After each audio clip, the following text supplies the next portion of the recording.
Hello, hello. Good morning, everyone. How are you?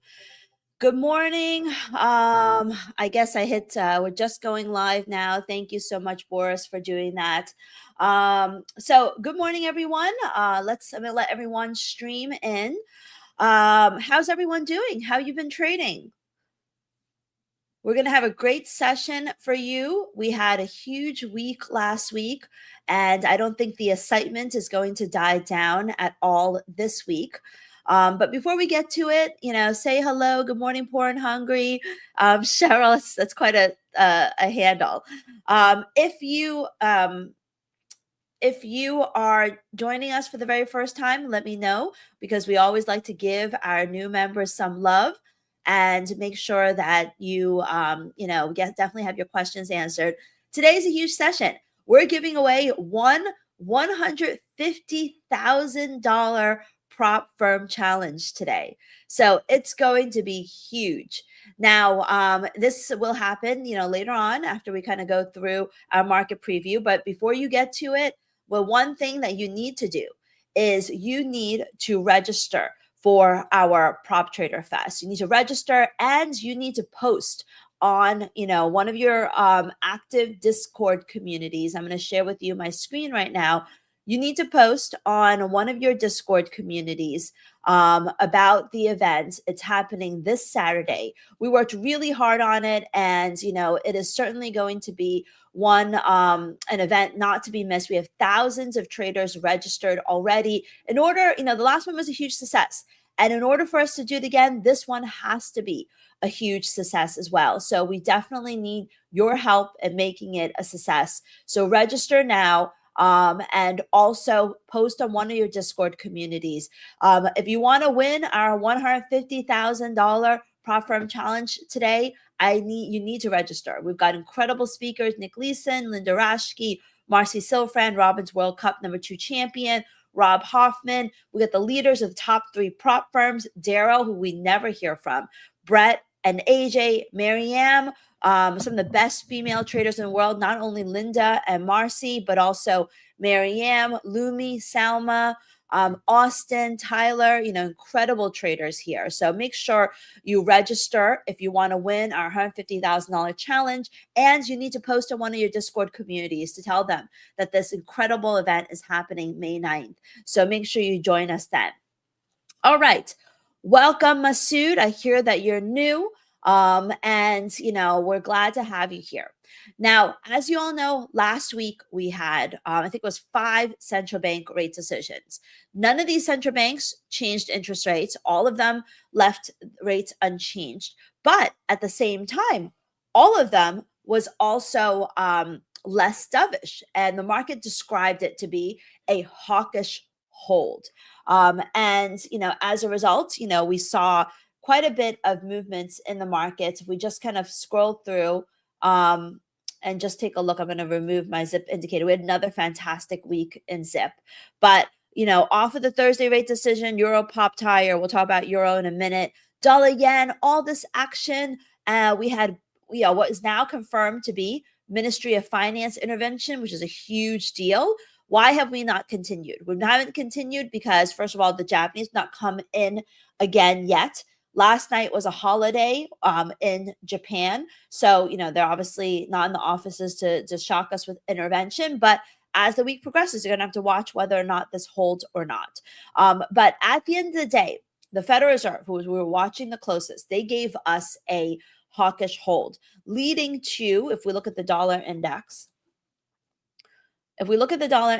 you'll see that the dollar index it dropped and then it stabilized. Why? Because the market thought, if you look at stock futures, probably ES better than the Dow, the market thought that I wouldn't say the worst is behind us in regards to the Iran war, but the market seems to be really trying to move past the Iran war and really trying to focus on the AI boom and the good earnings that we had in the tech sector. This morning, stock futures are mixed. Dow futures are obviously down. You can see in my right-hand corner. NASDAQ, the tech stocks continue to do very well. And S&P has no idea where it wants to go. It's pretty much flat. Now, what could give you some direction is obviously ES. ES came in ES, sorry, not ES, but oil. Let me remove all this stuff here. Oil is at $102 a barrel. If you look at this wick here, you can see on an intraday basis that we were much higher. Oil prices were up over 3% at one point this morning. So oil prices were up over 3% at one point this morning. And now they're barely up, they're flat.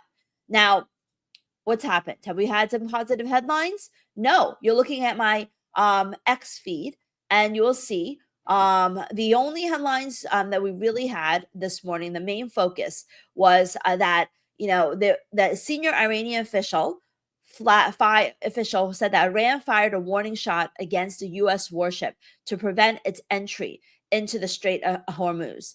And the U.S. later on, U.S. Central Command said that, nothing was hit. This may be like a later one, but nothing was hit. And so the war is now in the sea. And there definitely seems to be more military action in that region. But at the same time, right here, according to Trump, 2 flagged merchant vessels have successfully transited through the Strait of Hormuz. So ships are getting through. So even if, things don't seem to be going as well as in terms of a ceasefire negotiation, ships are getting through. And the U.S. is going to escort ships. And so the market and traders in general are trying to move on. They're trying to move on from the Iran war. And that is why, even oil prices have come down a little bit. And, stocks seem to be off their lows. And, we could possibly get a little bit of a rally in Dow futures this morning. It could turn positive. A little too early to tell if oil prices do turn negative. But oil is the market to watch. And the fact that it's well off its highs here, you can see it better in the 5-minute chart. It is well off its highs, is positive for equities. It suggests ES, which is already trying to move upwards, may be able to come back to this region up here. It suggests that YM, which, is already kind of up here, could get back up here. But keep an eye on oil. I'm still skeptical because at the end of the day, it's not as if we have a ceasefire, which is what the market really needs, but we'll have to see. Now, aside from that, I want to share with you CME Fed Fund futures. Yes, the Federal Reserve gave us a hawkish hold. And you can see from the CME Fed Fund futures, first off, in June, the market is not pricing in, is pricing a 95% chance that rates are going to remain at 3.5 to 3.75%. And so this, there's no change in that. But in December, the market is pricing in a 77% chance that we're going to get no change, a 12% chance that we're going to get an interest rate hike, and a 9% chance that we're going to get an interest rate cut. Now, so basically everything is all over the place. And the one thing I do want to say is that the U.S. is the only country that is still expected to possibly cut interest rates this year. The market, after last week's interest rate cuts, are pricing in, the market is pricing in 3 interest rate hikes from the ECB, which is why, we're seeing euro, for the most part, hold firm. Although euro pulled back because, at the end of last week, the U.S. basically increased the tariff on European cars as a punishment for the EU not following through with the trade deal that the U.S. proposed. So your ECB is expected to raise interest rates 3 times this year, 2 to 3 times. And so euro really deserves to be trading up here, not down here, but it's really the ongoing uncertainty about the Iran war that's kind of keeping things capped. UK is expected to raise interest rates twice. And so sterling popped up. We also have Canada expected to raise interest rates twice, which is why the dollar CAD dropped like a rock on Thursday when they had the interest rate decision. But now it's rebounding a little bit. If you look at the trend line, we've got a little bit of trend line support over here. We'll have to see how things move. But, definitely feels like, we could get the caddy is trading almost exclusively on US dollar sentiment. So today the dollar's kind of up a little bit against most of the major currencies. So we could get up to 137, but I think at the end of the day, it's really going to be the BOC is expected to be more aggressive than the Federal Reserve. So we're going to get to, so for those of you that are joining us, we are doing a $150,000 prop firm giveaway at the later on this session before the New York Open. So make sure you register for Prop Trader Fest and post on your Discord channels about the event. Now, the big event this week is, of course, what? You guys tell me, what is the big event this week? Aside from Prop Trader Fest, what's the big event on the calendar this week? Tell me, my friends, what do you think is the big event on the calendar? Come on, you guys know. You guys know, we'll talk about it. What is the big event on the calendar this week? Yes, yes, yes. NFPs. Now, non-farm payrolls, if we look at the calendar, if we look at our red card events red envelope events for next week, you will see, I'm just going to filter through to just the high impact events. You will see the market is looking for job growth of only 60,000. So 60,000 job growth last month, which is basically a fraction of what we had. It's about less than half of what we had the previous month. So the market is expecting job growth to slow significantly. But they're expecting wages to rise, the unemployment rate to hold steady. Before we get the jobs report, we also have ISM services tomorrow. So ISM services is very important. If there's going to be a reflection of how things are doing in the AI space, it's probably going to be in services. Previously, services hasn't been really doing that great. It pulled back the previous month. The market is looking for a further pullback. But I think that there's scope for an upside surprise when it comes to the ISM services report, because we do have stocks doing well. We do have the AI sector and tech boom doing well. So services could surprise the upside, helping the dollar. Now, the reason why I watch services so closely is because the employment component of services tends to have very strong positive correlation with non-farm payrolls. So if the employment component beats, we could have an upside surprise in NFPs. If it misses, we could have a downside surprise. We'll have to see. But this is our most important leading indicator for non-farm payrolls on Friday. So we get that on Tuesday. We also have the RBA rate decision tonight. And the RBA is expected to raise interest rates. In fact, they're the only major central bank that has been and is expected to continue to raise interest rates. And for the most part, they are, I would have to say, the most hawkish central bank, because this would be the third, while everyone's doing nothing, this would be the third interest rate hike for the RBA. So this is a pretty big deal. The third interest rate hike for the RBA. It's a pretty big deal. And so, Aussie is kind of a little bit lower this morning, but there could be, some upside movements in the Australian dollar. But these are the most important events. We also have the Canadian jobs report. IVPMI is due beforehand, but job growth in Canada is also expected to be a fraction. So at the end of the day, we know that Iran headlines are going to be the front and center in the front of the week.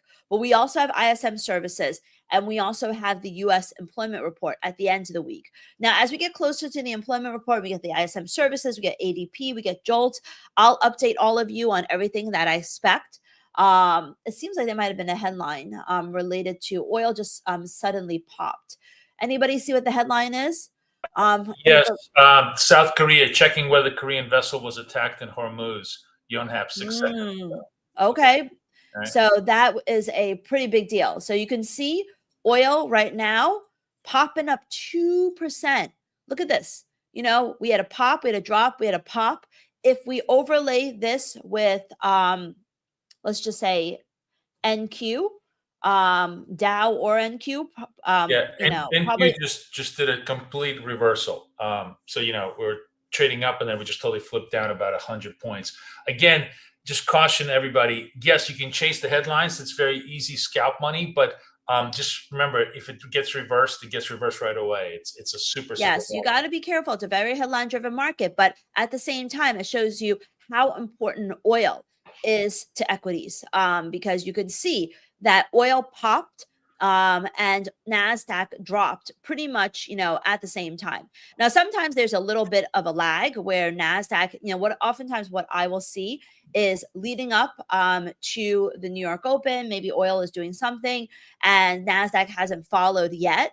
But as the day progresses, as everyone's kind of watching the headlines, they can move more closely in lockstep. But you can see, if you're trading stocks right now, you need to be watching oil, because that is going to be the fastest reflection of the headline. So I've got, now we're, you can see oil is pulling back, as Boris said. They are South Korea. The headline is that South Korea, and look at this, UAE issues potential military threat, phone alert in Dubai. So this could be something else. So on the one hand, you've got Boris saying that, South Korea is checking whether or not a ship has been attacked. On the second hand, you've got headlines here that says potential missile threat alert in UAE, and that has subsided for some time. So if this is back, that could be a pretty big deal. This is all whether question whether Iran is going to escalate. It feels like maybe they decided, some of the IRGC, because it's very unclear who runs the IRGC right now, but it sounds like one faction has decided to escalate to see if they can provoke Trump into some kind of a response, and that's what's happening this Monday. It seems clear.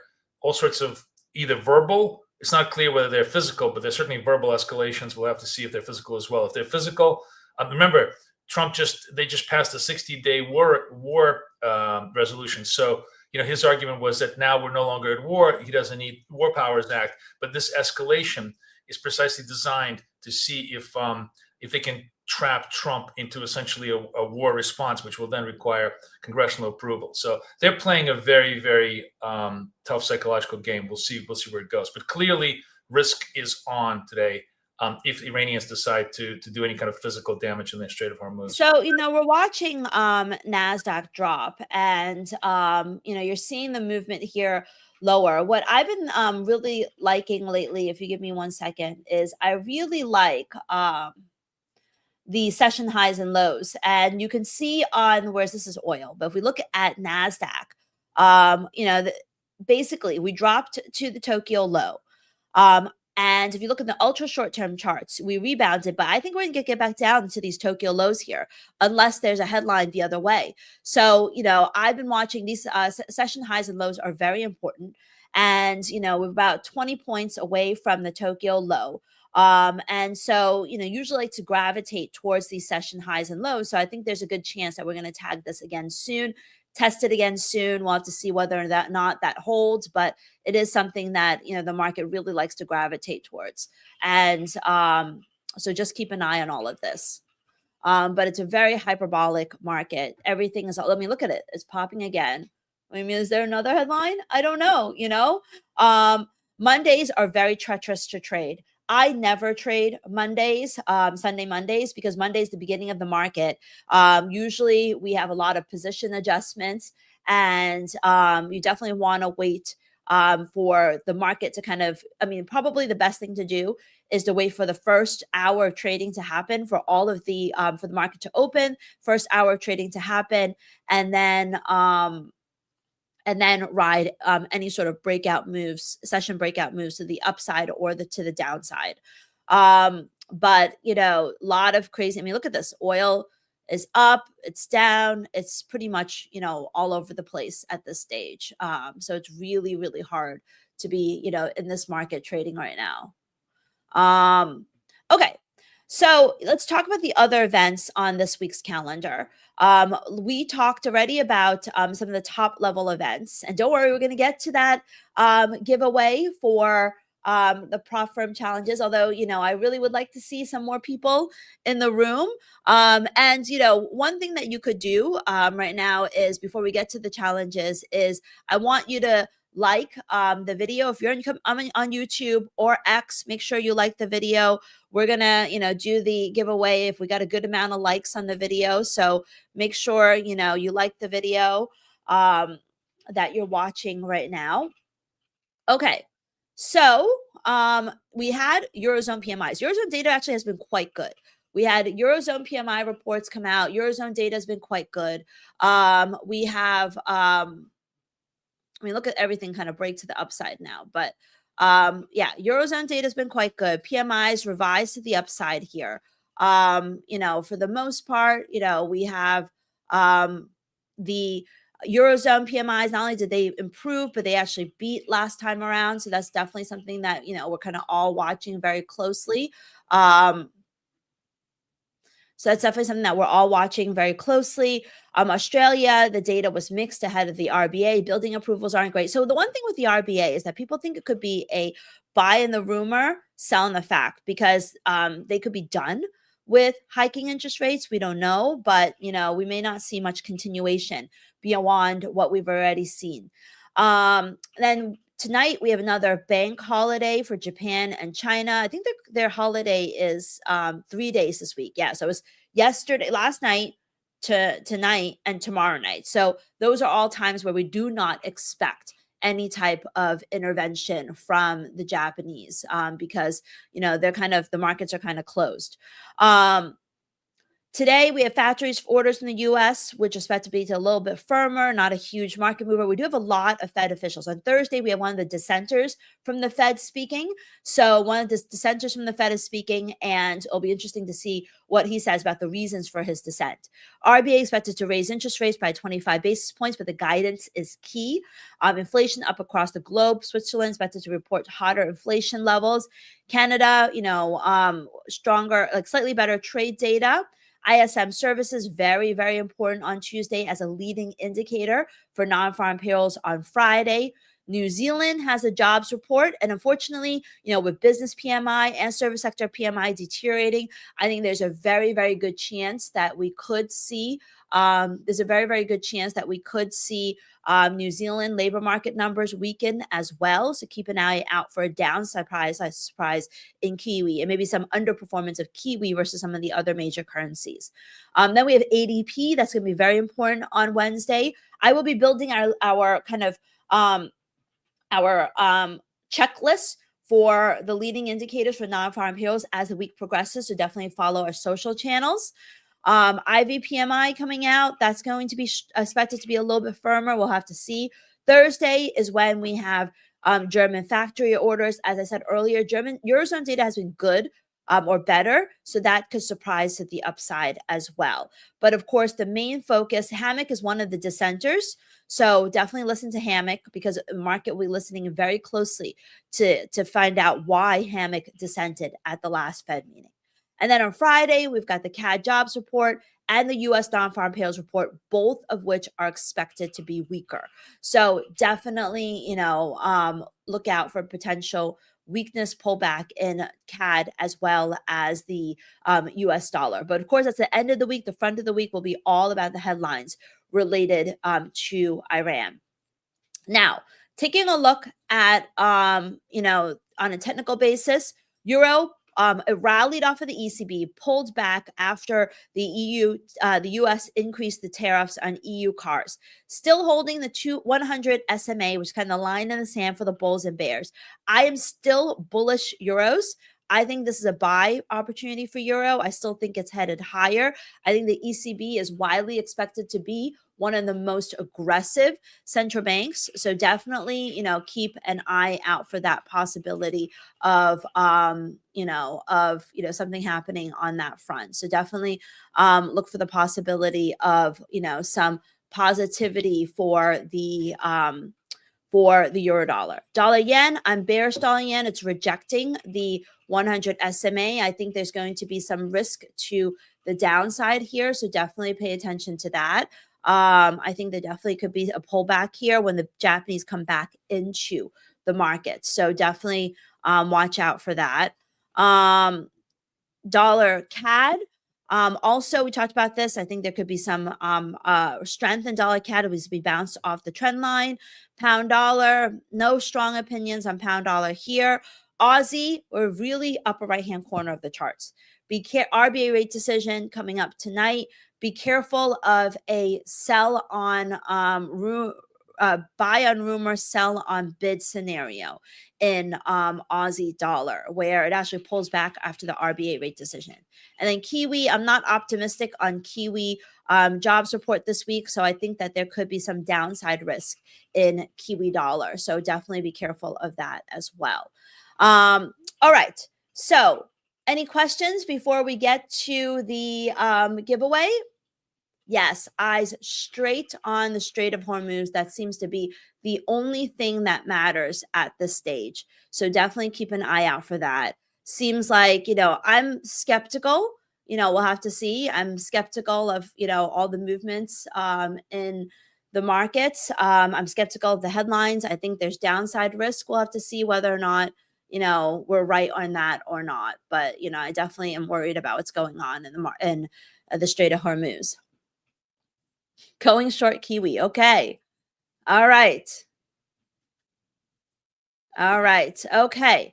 So, what we're going to give away, first of all, before with the giveaway, I want all of you to register for Prop Trader Fest. We're going to give away $2.5 million worth of prop firm challenges on Saturday live. So if you want to win prop firm challenges from the biggest firms like Apex, Tradeify, Lucid, make sure that you register for Prop Trader Fest. Not only that, you're going to learn a lot. You're going to learn a lot from all these traders that will be speaking. So it's going to be a very, very great event, very powerful event. And, I think you guys will all get a lot out of it. So make sure you join us for Prop Trader Fest. And yes, so make sure you join us for Prop Trader Fest. It's amazing speakers happening. And also, we're raising money for Project Healthy Minds. So it's a really great cause, for a great, and also not only will you learn, but you'll help out Project Healthy Minds, and you could win $2.5 million. So do that. Thank you, Prestige, for registering. Thank you, Judith, for registering. Also tell all your Discord communities, because we can only do this if it's successful. So please help us make it successful. So what are we giving away today? We are giving away $150,000 prop trading challenge with Apex Trader Funding. So it's their biggest prop trading challenge. They're still running a 90% off sale, but you can get a $150,000 prop firm challenge with Apex. So let's see. Thank you so much, Prestige, for telling. The date is for the Prop Trader Fest is this Saturday, May 9th. So that's the day for Prop Trader Fest. Make sure you join us. Wonderful. Okay, let us see who is the winner. I've got, a raffle on my side screen. So, the winner of the 150K prop firm challenge with Apex this morning is going to be, I'm going to put your handle into the chat and I'll announce it as well. It's going to be Asia Forex 1. Asia Forex 1, you have won the 150K prop firm challenge with Apex. Email me at Kathy@bktraders.com. Let me know that you're the winner, and I will send you the code to access that. Thank you so much. And as I said, if you did not win today's prop firm challenge, you can still have an opportunity, quite a bit of opportunity to win on Saturday. So make sure you register for Prop Trader Fest. Make sure you tell your friends. Congratulations, Asia Forex 1. And I wish you best of luck on your Apex Trader Challenge. All right. Any questions? Any questions? Boris, you want to come in and say hello? Hi, guys. Hi, everybody. Hi. How's everybody doing? I have another announcement to make. Tomorrow, Cinco de Mayo, 5th of May, we're going to go marathon trading, 8 a.m. to 11 a.m. In the morning. And my friend Sam from Ola Prime is going to join us, a very, very special trading session, because Ola Prime now has Trade of 8 futures. So very excited to have that. We're going to try and trade with him. He's going to come join us around 9:30, 10 o'clock. So come everybody join for the live tomorrow. Should be a lot of fun. Okay. All right. Okay. Thank you, Kay. I got to change my whole layout for just one sec. Just bear with me a sec here, guys. And we're going to let you go. Okay. We're going to let Kay go. And hang on just one sec. I'm going to go to Apex. Okay. Let me put my... Oh, I got to go this way. Sorry. This way. Okay. Awesome. All right. Good morning, everybody. Good morning. A lot of stuff going on here. I'm just putzing around a little bit in a session, but I wanted to, first of all, everybody's good. Everybody's having a good day. Really kind of crazy, wild flips this morning, right? Really crazy trading. I don't know if you guys saw my tweets today. I want to share this with you. Let me hang on a second. Let me pull this up. So I posted a really good video on auction theory on my Twitter. Let me give you the link to that tweet. Everybody go watch it, please. It's short, but it's got a tremendous amount of interesting information inside of it. And out of that information, I extracted an enormous amount of very interesting strategies that we're going to be employing, not just this week, but employing all the way through our trading journey together here. This one just got done a little bit. There's just a little clip. This is just me purely screwing around.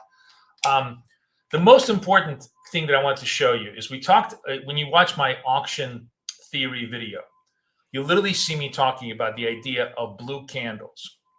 And this is, let me show you, this was the first Iranian news scare, right? Look at how the blue candles over here, everybody is over here. So, just to make you understand, what is a blue candle? Oh, and by the way, if you guys want to, hang on a second. I actually made a whole website for you guys on auction theory. Let me find it. I'll put the link in there. This actually explains the whole auction theory of trading and how we use the dots inside of it. Okay, I'm going to post this over here. So you guys can feel free. I'm actually going to, it's not fully complete. Is that true? Has that been confirmed?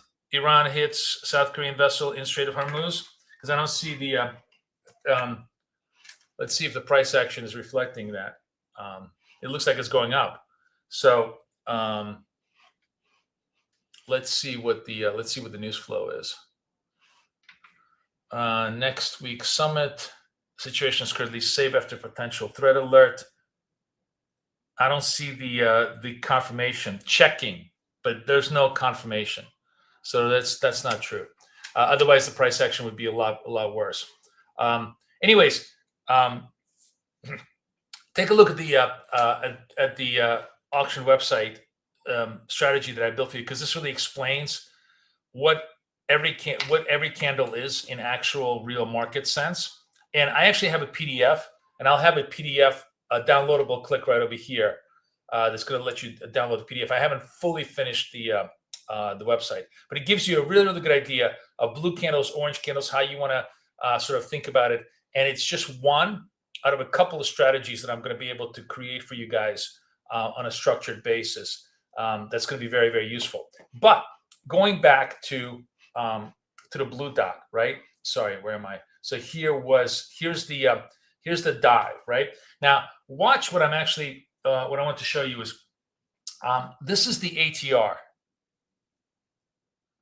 Yeah. I think you're right. IRGC is just pumping propaganda.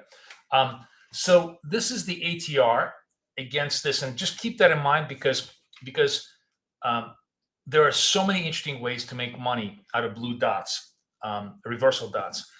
The obvious one is just simply like kind of a scalp strategy. You can just buy the blue dot, 5 up, 10 down, almost always is going to be a good play. Even if it's not a good play on the first trade, it'll be a good play on the second or the third trade. So you can always try to do just small scalps. But the real money in the blue dots, I'm just looking at my notes here from Claude, is actually crazy.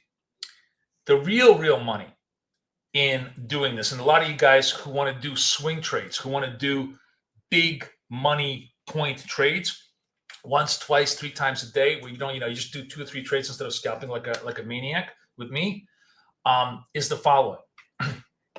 25-point stop, right? You're in here, 25-point stop. So this is what, 797. This one would have totally stopped you out. That's fine. You get stopped out. But the secondary move over here, I think would have held you. I'm not sure. 98. No, this is like a lot of, although let me, these moves are so big that we actually would have had the profit. So if you want to do like sort of big moves, it's 25-point stop against the 3 ATR target. So in this particular case, it was like the ATR was around 22, so it was like a 60-point target. So you could have got 96. It had a move here to 30. It's about 2 ATRs. Wait a minute, 98. Yeah, you would have been stopped out over here. The volatility here was just insane. 97, 33. 2 ATRs was the max that you would have gotten here.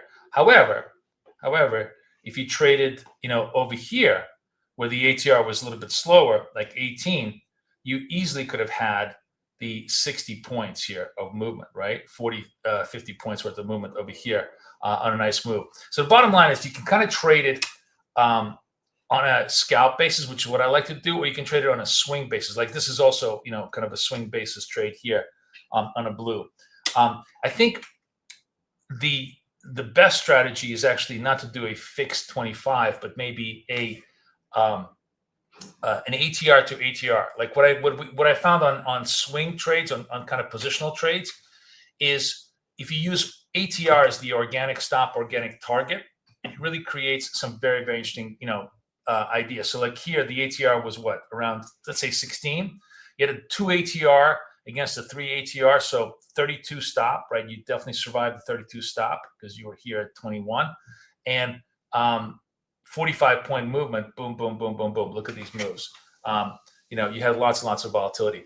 The great thing about using average true range on a baseline basis is that it's very organic to the volatility that you're seeing in the marketplace. So market that's super volatile gives you wider stops, wider targets. Market that's not so volatile doesn't give you wider stops, wider targets.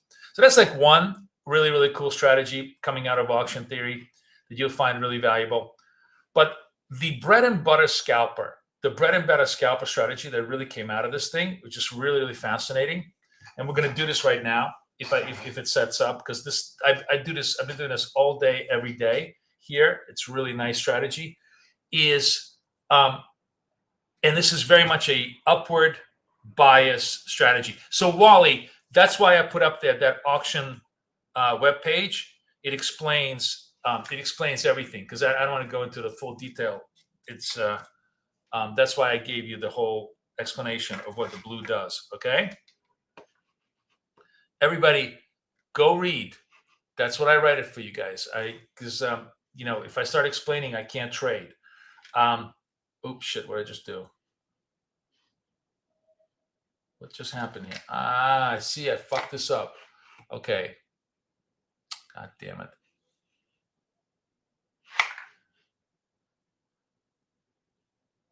Okay, I'm watching this. The reason I'm watching this right now is the money trade is when I'm watching this right over here.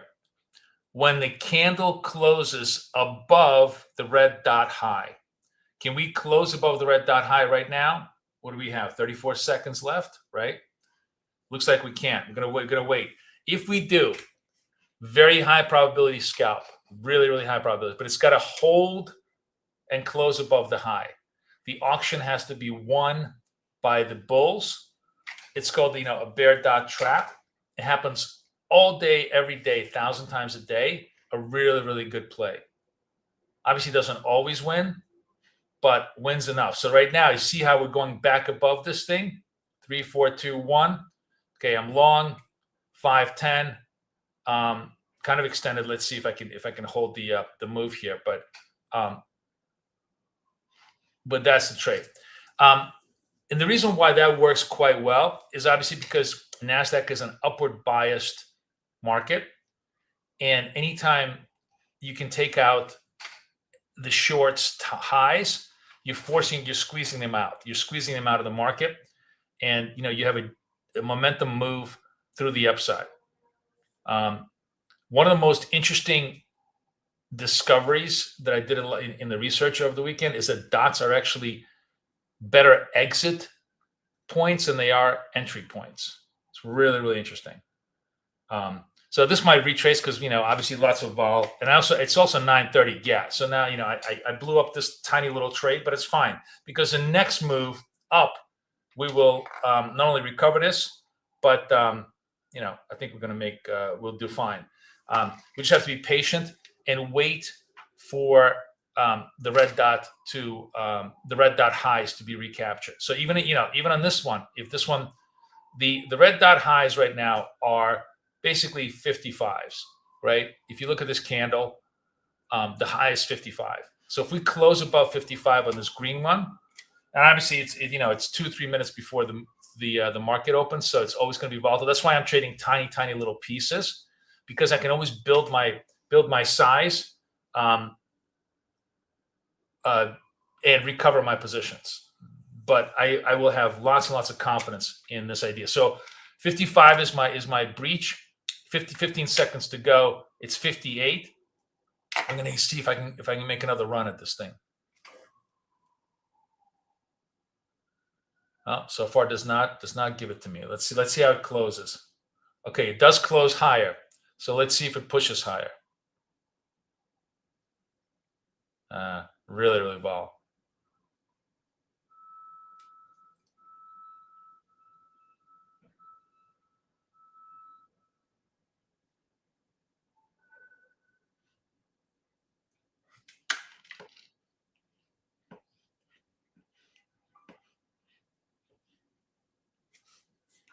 Usually, you have 3 minutes to resolve this. Right now, it's so volatile that I could get stopped out again. But again, tiny size. I don't care. I'm trading tiny size right now because I know it's highly volatile conditions. But in quieter conditions, I'm going to have much higher possibility. This is, by the way, also the other thing is the scalping conditions are the worst at around this time of the day because of this incredible volatility. That's why you have to trade small and kind of build for the position for when so you can recover your trades in 2 or 3 tries if the first couple of tries fail.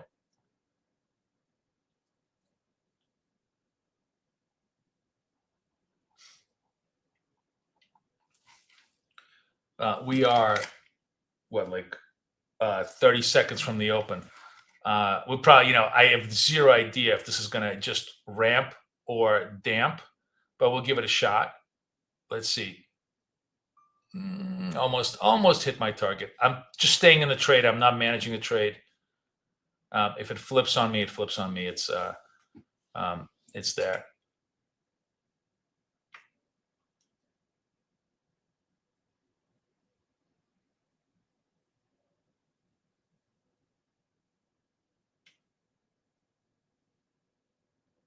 Wow, really surprised. I can't. Oh, look at that! It did pop up. I was like, I'm so surprised that there's so little volatility, but there was hidden volatility. So that actually resolved positively on a spike up. It's just a little bit of a lucky trade. That's fine.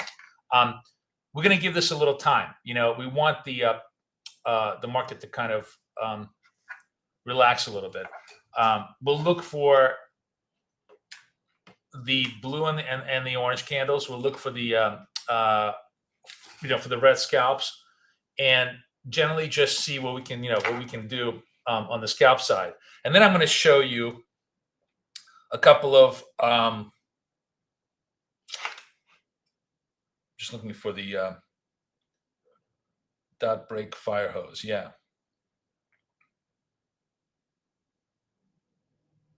So one of the more interesting things that I'm using sort of a fixed target, fixed stop on these red dot scalps, what we call the bear dot scalps. But the best rules were to target like 2 ATR, positive to negative, which in this case would be like 30 points. It's like 30 points worth of stop and target, which is a lot of vol. And I'm not gonna do that on these big moves. But anyways, here we go. Red dots all across. Market kind of selling off. New York session opening up. We'll wait patiently. We may get a move to the downside and then a blue bar. Yeah, I'm glad you liked the video on Claude. Yeah, there'll be more coming, guys. There'll be more coming on this. I'm actually going to hopefully before the end of this month, I'm gonna create a AI trading course for I'm calling it sort of AI for the rest of us. It's basically going to be, if you know zero about programming, if you understand zero about computers, how can you use AI to really, really up your trading game? And there's so many. All you really need to do is be a good conversationalist. I'm going to teach you how to be a good conversationalist, and it's amazing the kind of information and the kind of interesting ideas that you could create with just TradingView data and Claude. Like literally nothing else but that can give you, hedge fund level results on a lot of the stuff. So it's really, really cool. We are mid. I think I need to. North America session starts at 12:30, right? Okay. Yeah. And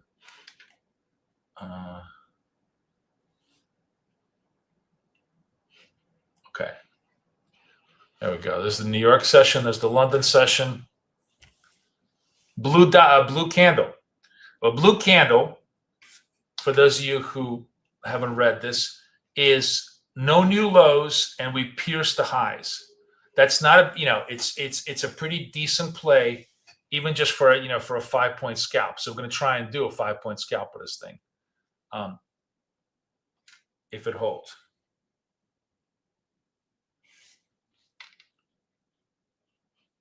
I'm really glad you guys really liked that video. That was really a lot of fun to make that video. Okay, so we're going to buy this blue candle. It's very volatile, so I'm just giving myself 10 points. It's not enough. I needed to give myself not enough. But fuck. I'm late on execute. I need to give myself. The key thing with blue candles is you really got to give yourself the body of the candle, right?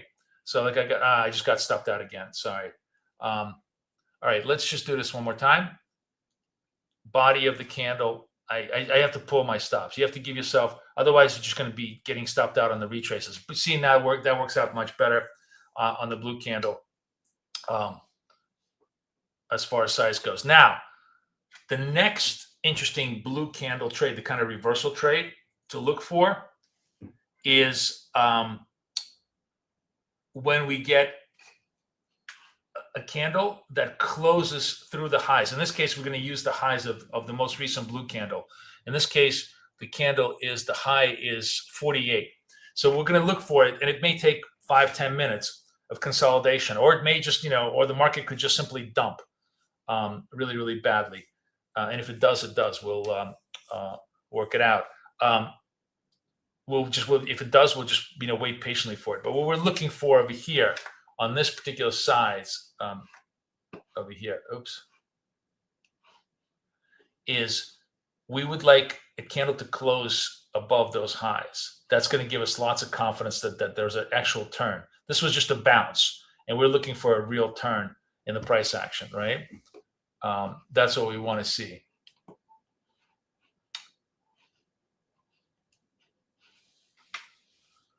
Meantime, we're getting downside price action, and we will, we'll let that play out.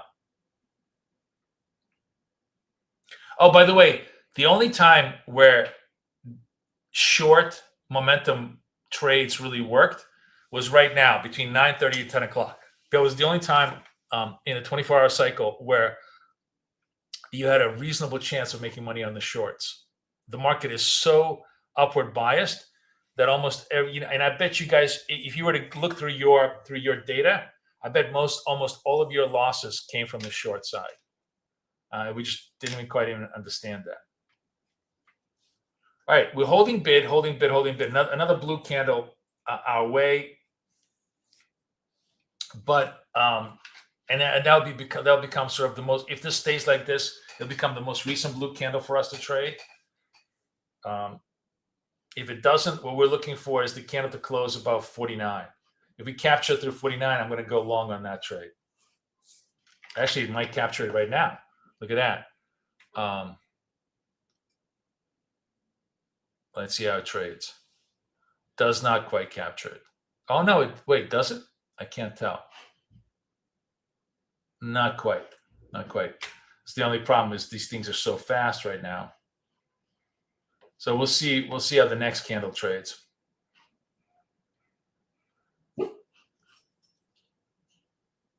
Now, it just came down. See, and you really want it to hold the highs because what you want is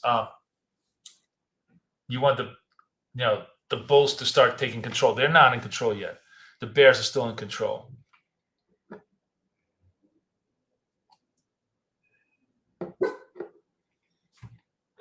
Calm down, guys. Calm down.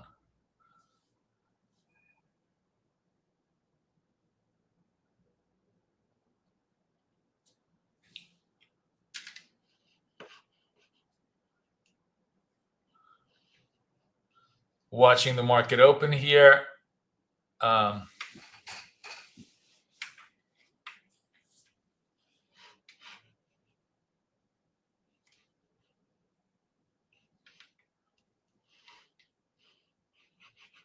Just want to let you know, we are going to do the Cinco de Mayo tomorrow. Okay, so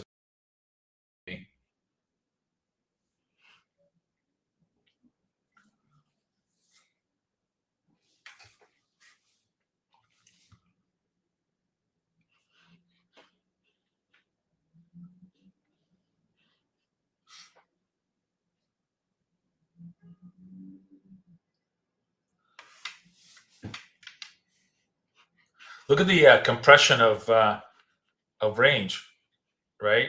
After all the news, we kind of really compressed a lot here. Poor and Hungry says U.S. fighter jets spotted over Strait of Hormuz near Calm Island. Yeah, they could be patrolling. Until they engage, we're going to be okay. But yeah, I mean, I think absolutely possibility to the downside here. If we start to see new hostilities, it probably is a sell first and then a buy second. If the market thinks that the hostilities resolve favorably for the U.S.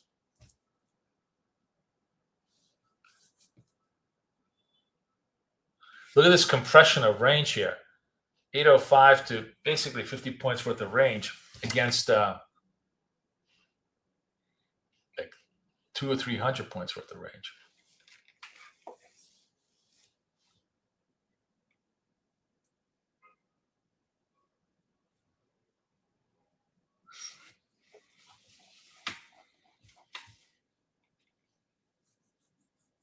Four seconds left.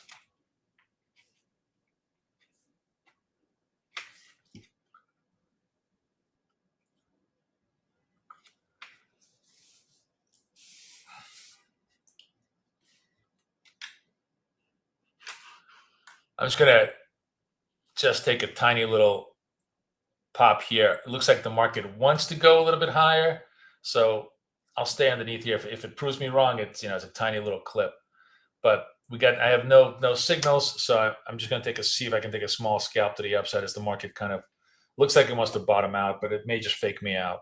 We'll see.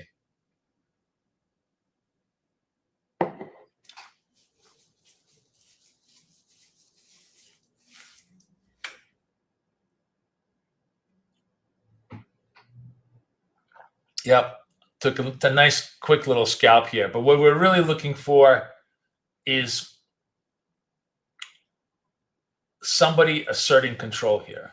Right now, we're in no man's land. And remember I said to you 48 was the key level. It's actually like what, basically 49. What's the high on this thing? 48. So we're going to close. Yeah, we're closing, significantly through 48, right? Let's see if this is going to play for us. Waiting patiently because it needs to close that. It needs to hold that close or hold that level on the close.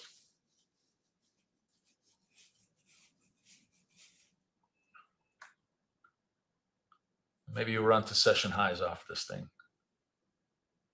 I'm just gonna get her. It was so fast. It was very. I knew this thing was gonna run, so I was just gonna let it run. In front of me. That's fine. This is still a kind of a tradable trade here. I should have got. I got a bad execution on this move here. But I'm happy to buy like all the way through this through this label. Boom, boom, boom. You see how fast that is? Sorry, I'm not explaining myself well because I'm kind of trading. But the whole idea is, again, once you get that energy burst through those blue candles, you have a very high possibility of forward movement, right?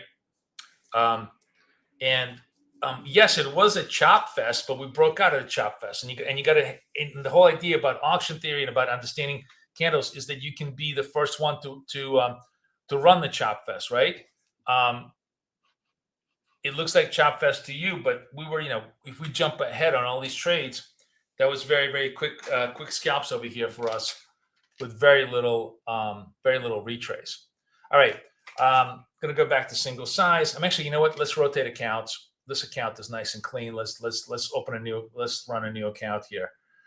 Again, trading small, rotating through all the accounts, and just trying to P&L as the day goes by. But only when we get clean, clear trades.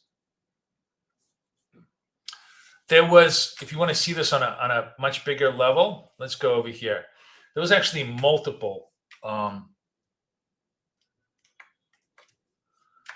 interesting levels that got taken out. This is the last red dot, right? This is the last blue dot. Oh, sorry, shit, I just hit,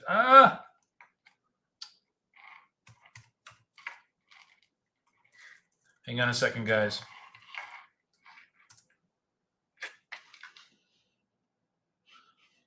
Did you guys lose any of my feed, or you still see my feed?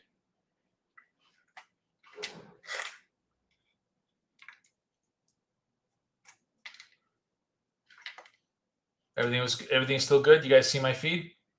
So this is the blue. So what you see here is we actually blew through both of these key levels, right? And closed higher.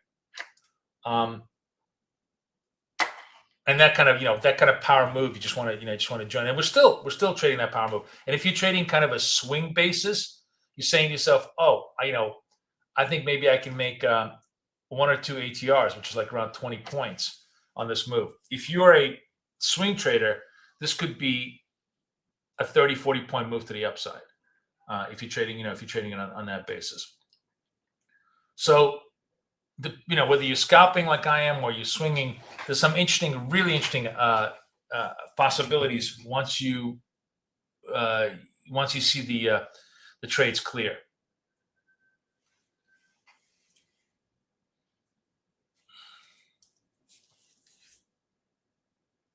But market definitely very choppy. It's not, nobody's really directionally driven right now because there's so much uncertainty coming out of the Strait of Hormuz, which is why, I'm just like sting like a butterfly.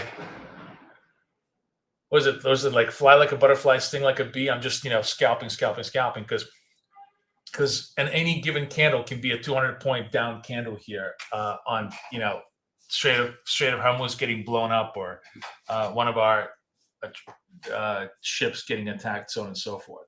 But overall, if this was a regular normal day, you can literally see how the buyers are taking control of the price action, just like I'm laying it out for you guys. And if you're trading more positionally, this now could expand into a more positional trade for you guys. I'm actually curious. Let's do a little poll. We haven't had a poll in a while, and I get to play here. So we're going to do new poll. Do you like to, let's see, scalp for +5, or I don't even know what that's called, position, or just trade for +20 or more?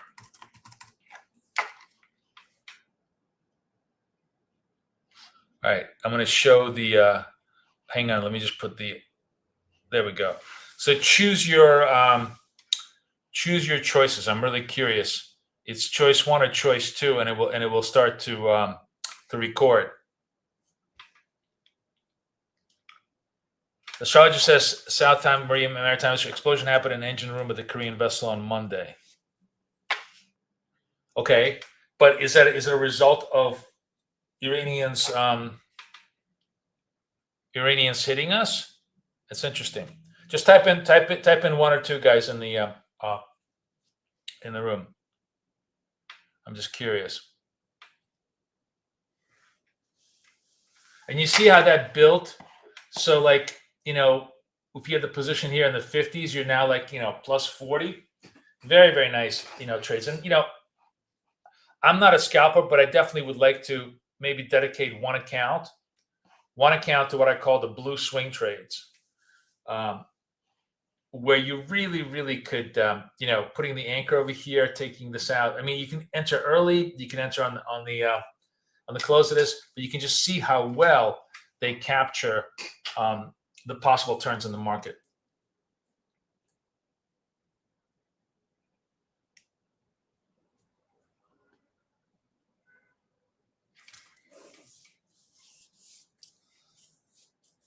So it looks like a lot more swing traders here, and that's, you know, these are the perfect trades for that. These are the perfect trades, especially if you want to marry them with an ATR. So like imagine, you know, you're here, you give yourself 2 and 2 ATR, 2 ATR stop, 2 ATR target for a big swing trade. So we're in at 34. The ATR is like 17. So it's 35-point stop, 35-point target. 1-to-1, it's about a 58 to 59% accuracy, also depending on, you know, which time of the day, but right now, definitely. So you're in at 33, you're looking for 34, that comes out to like really over here. You know, you just made a ton of money here on a single product.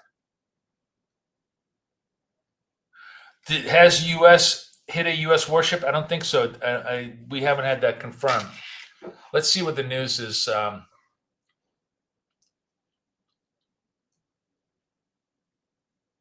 Yeah, so that's what it is. It could have been, that's what I'm saying to you. It's not clear if the fire was, you know, because the cook was basically, you know, was making bacon. It's really not clear.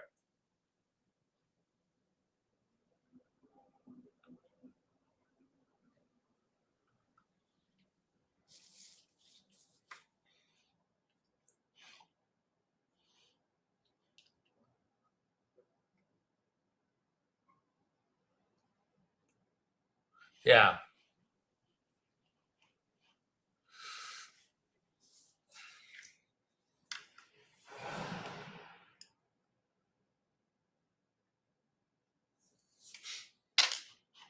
All right, let me move these guys out of the way so they're not polluting us. So I can use them, you know, to show you other levels as we go along. So this is also really, really choppy area where we're just basically around the VWAP and not an ideal area to trade at all. That's why the best trade was a turn out of the move here.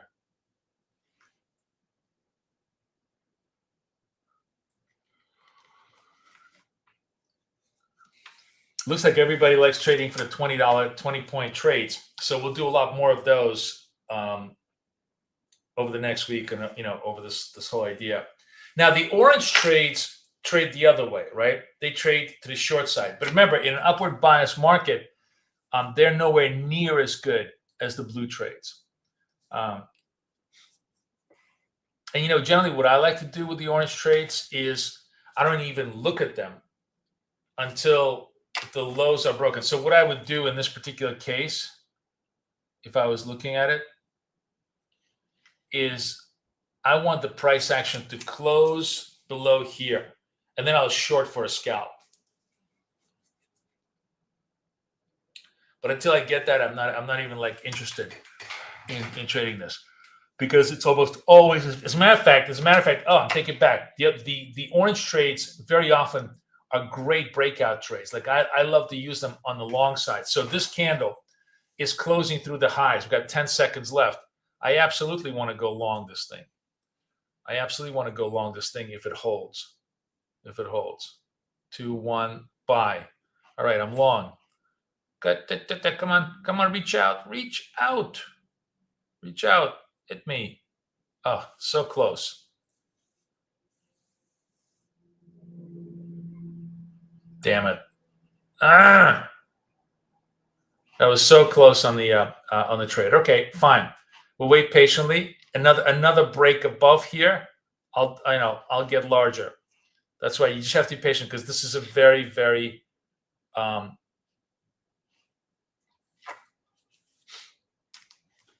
very, very retracing market, right?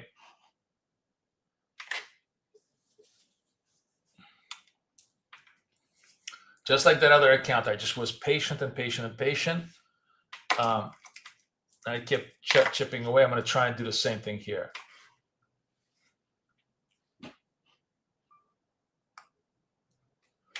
Not getting any play.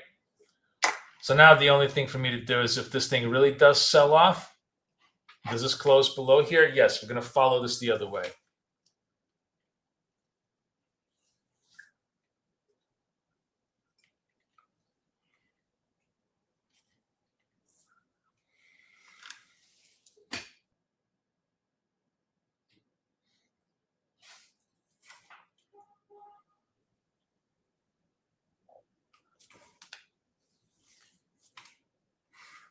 And try not to commit until you actually get those levels held, right? Because now it's very choppy, and there's very little conviction on either side of the market. So there's no reason for me to want to get long or short right now.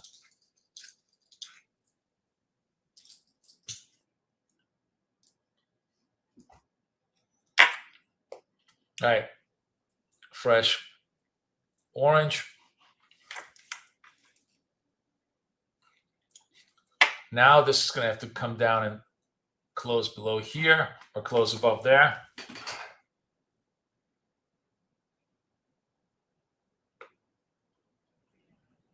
I'm ignoring the blue because I only want to trade the blues underneath the VWAP, because above it, it's just a confirmation of the long side. It's not really anything interesting.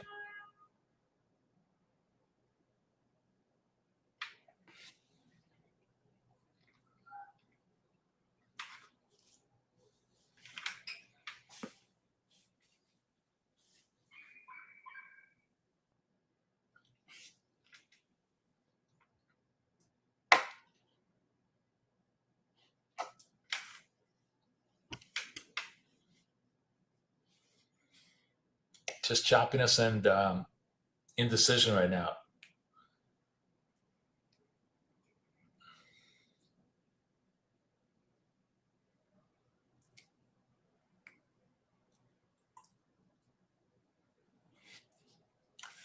Good morning, everybody.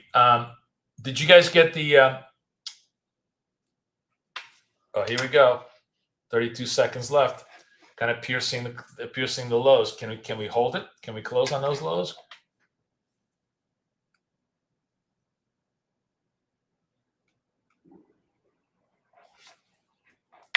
So it's kind of breaking. I'm just gonna follow early. Let's see if I make the cardinal mistake. I did not listen to myself. Look at that. I make a cardinal mistake. I paid a price. I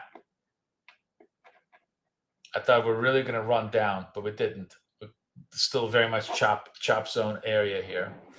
Let me just gonna switch accounts because I don't need to work on this account. Let's work on this one. Come back to that one a little bit later.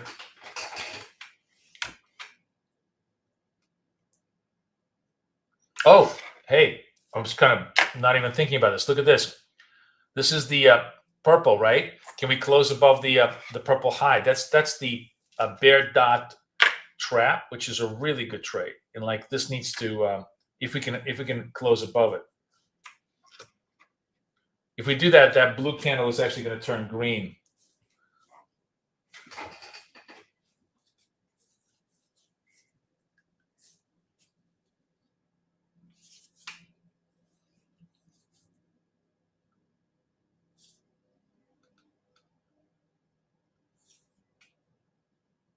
There we go. Going through this one.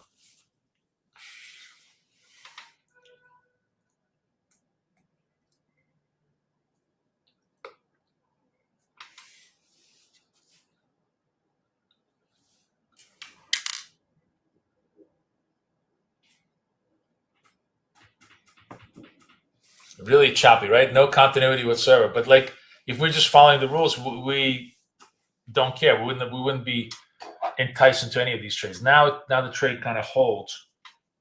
Now we see if we can make the move higher.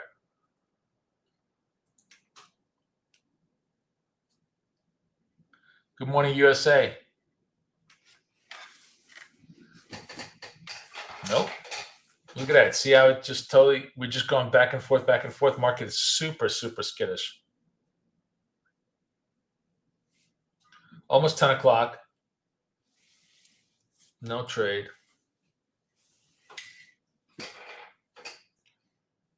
I'm trying to stay very disciplined with you guys.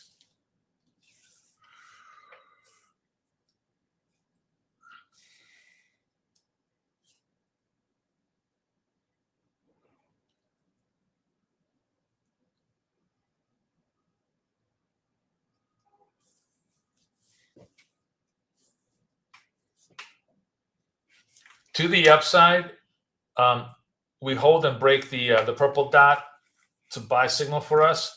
To the downside, we hold and break down the yellow candle to downside signal for us. All right.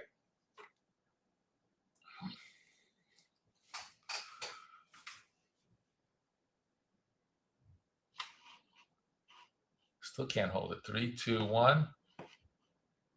All right, buy.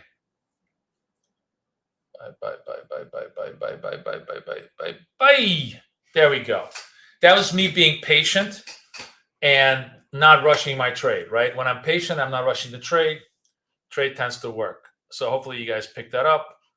Go on to the next account. Let's rotate it out. Let's see what we want to do. So you see, patience pays, of which I don't have a lot of it. Anybody clip that one? But you see, like, it's so much easier when I lay down the lines and you guys can actually see the price action developing in real time, how and why you get the moves, right? At least on the scalp side.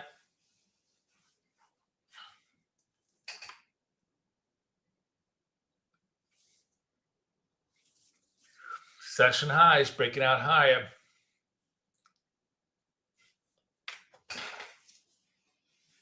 Those of you guys who held for longer had much better P&L, right? Yeah, like you would have had almost a 30-point P&L on this move here. But you see how, like, just zoning in on that area gives you such great anchoring to the trade.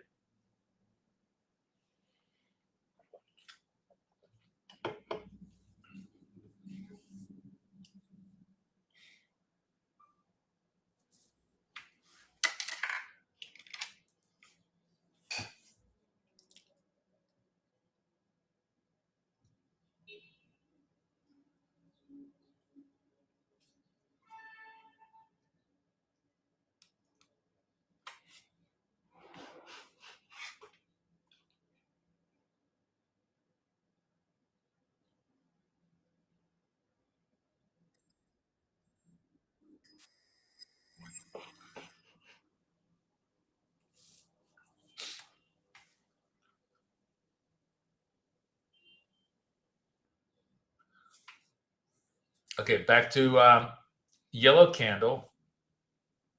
See if it stays in place, because that's a candle that we can trade either way, up or down, depending on how that resolves. So we'll watch that carefully, see how it wants to resolve itself.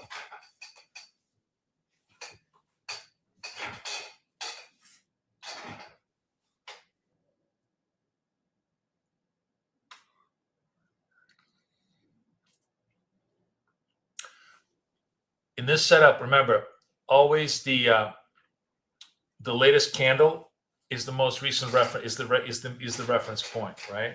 So now we turn back to purple. We'll see. All right. Yellow closes through here. We're sellers. Yellow closes through here. We're buyers.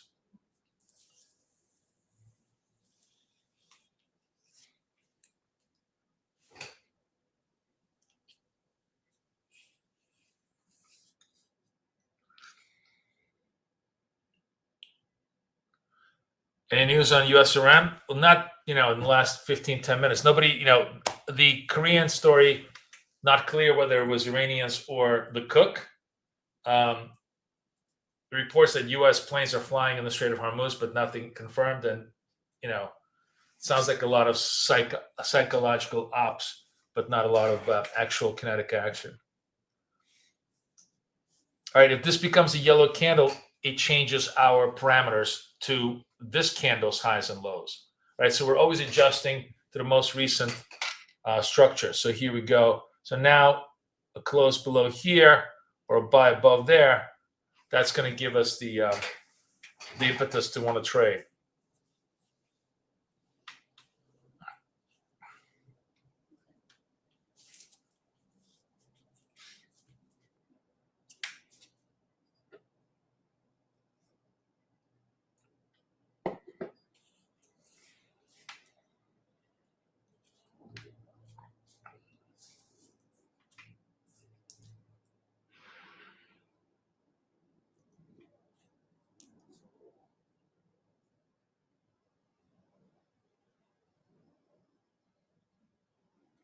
Good morning, everybody. Who's coming to me from any exotic place in the world? Like Indianapolis, Indiana, or Spokane, Washington, or you know what place I really want to go to? I wonder if anybody's here from Georgia. I want to go to Savannah, Georgia. That's always really interested me as a place. Anybody been there? Princeton, Texas. That could not be more oxymoronic. That is really not two words you want to put together ever. Princeton, Texas. My wife went to Princeton. She bleeds the orange tiger. God knows. Ugh. I can't tell you how many Princeton reunions I had to be forced to go to.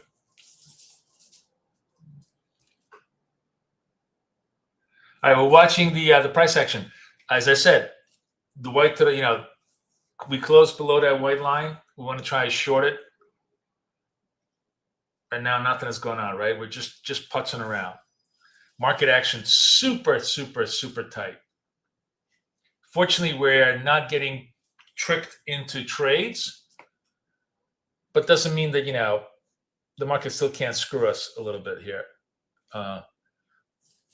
This very, very low range can always make us, put us into a fake breakout. But at least we're not committing until we get some confirmation.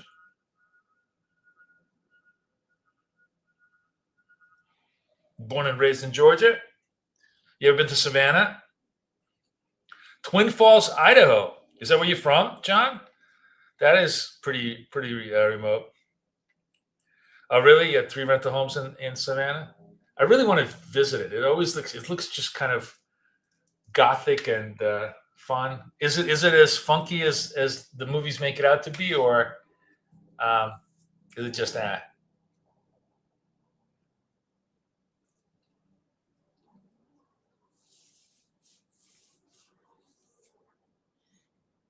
I wonder, like, what would be your top 3 small towns in America to visit?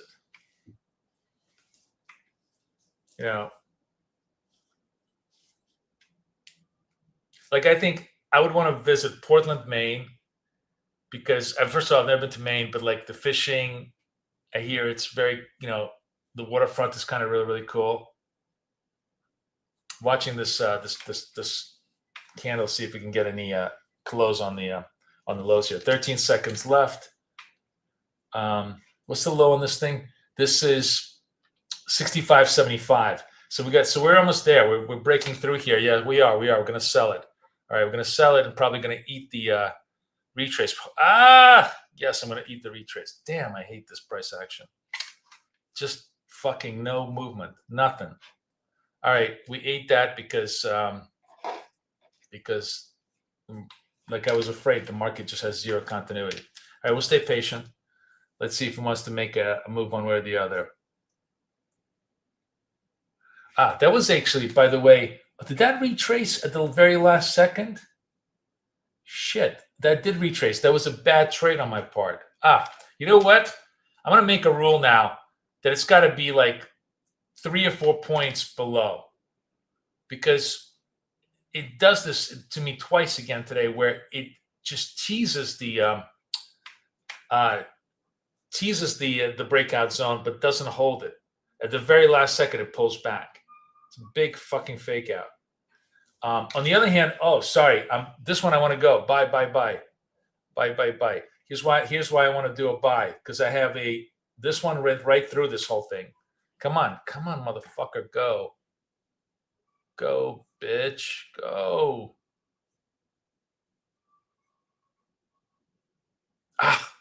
Ooh, news.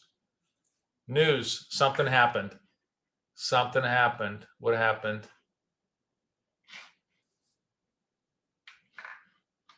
Did something just break?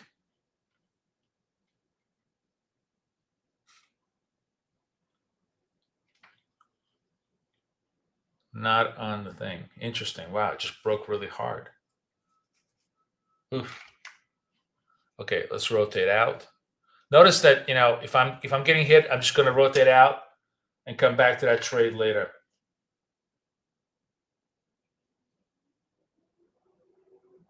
No trade. Wow, that was a very weird move here. No news?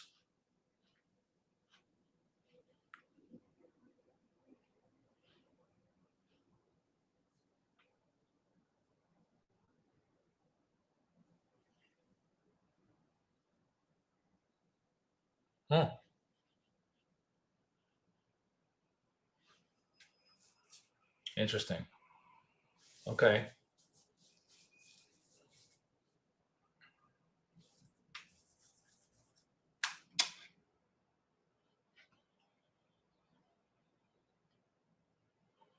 Data was just factory, but that was like 5-10 minutes ago. This was a 10:08 signal.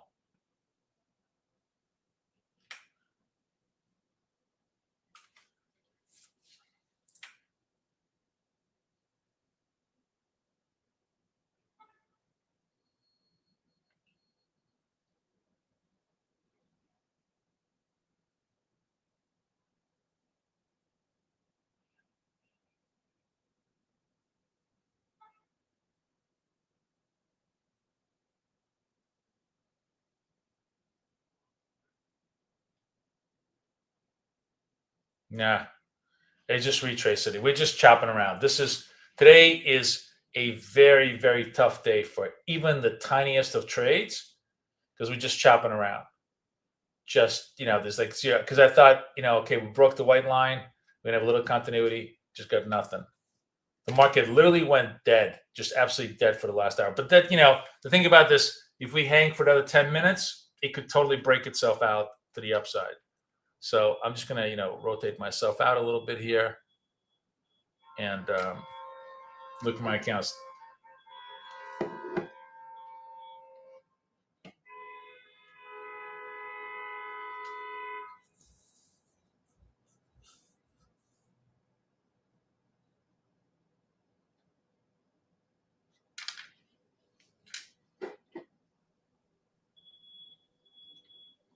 when you're in this kind of chop zone, you just have to trade small and, grin and bear it and rotate your risk all across your accounts. So not a single account gets hurt. And then when it comes back, you get everything back.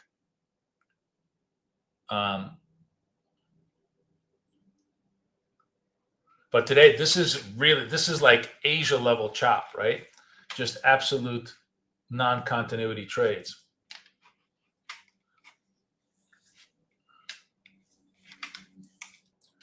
High on this, starting to break out. Does it hold? Doesn't hold. But would have worked. I knew it would have worked.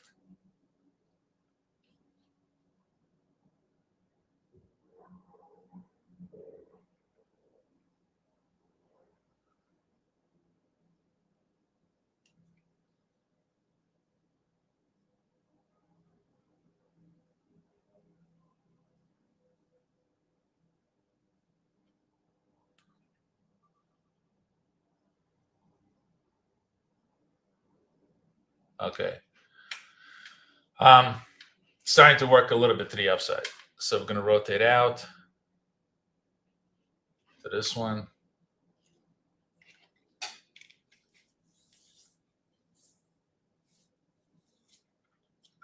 Starting to see, we finally starting to break fresh moves, and that trade finally worked. Just had to be super patient.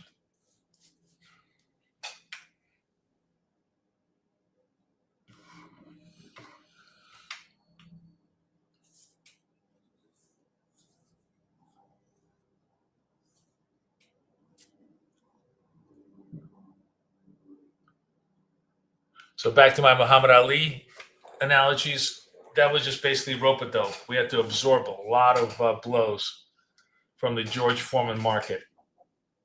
But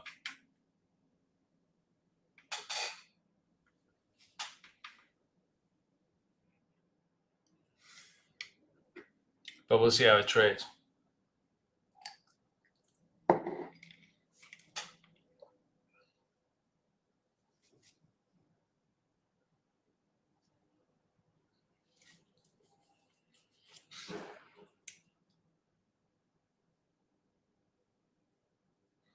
Back to yellow candles.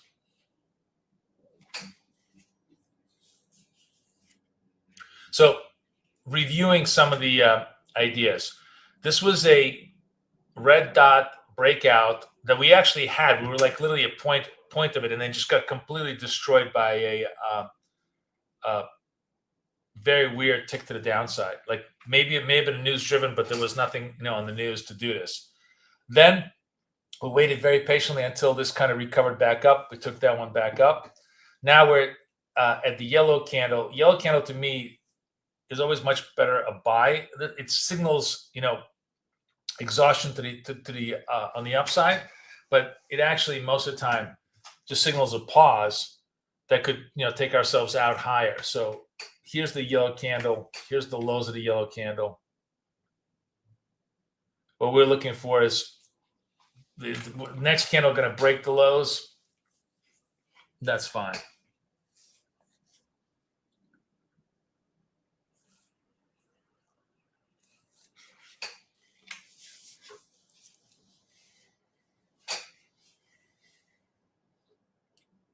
Still, honestly, all chop. If you look at VWAP, 8 SMA, they're just like 20 points apart. Market price action really dead.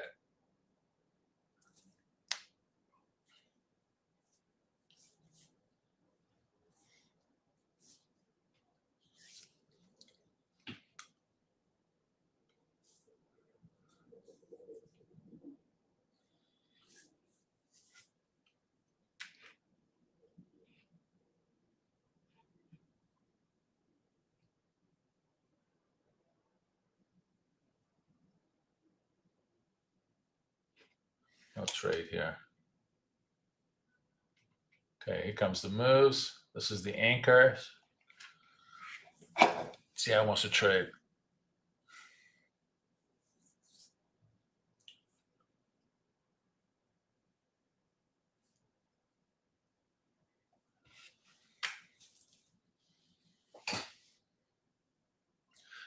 it's a little helpful to have those lines, right? You guys can actually see like what I'm looking to break to the upside, to the downside.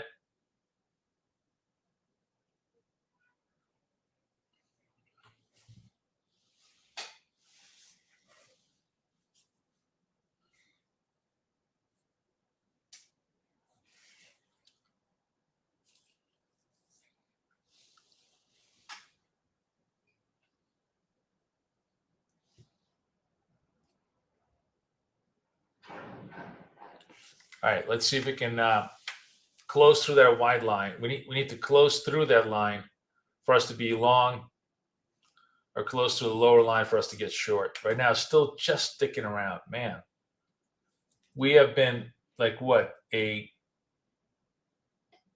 20-point range for the last 5 minutes. Remember, we can do 20 points in 1 minute candle, no problem.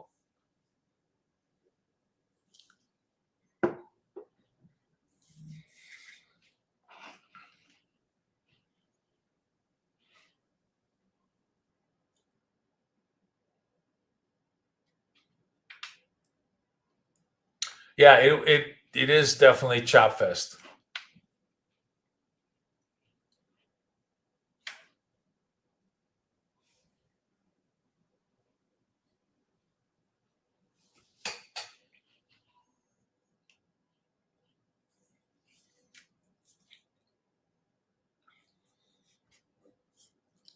Maybe it was a like a delayed reaction to the factory orders, but it was a very weird trade, very weird market trade.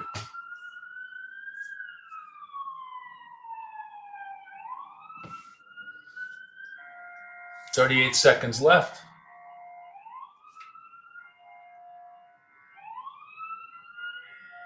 Yeah, markets are super boring.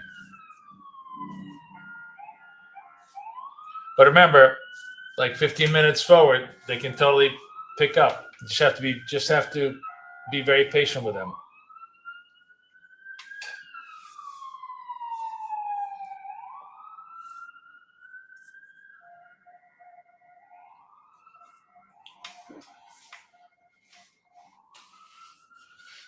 All right, fresh yellow.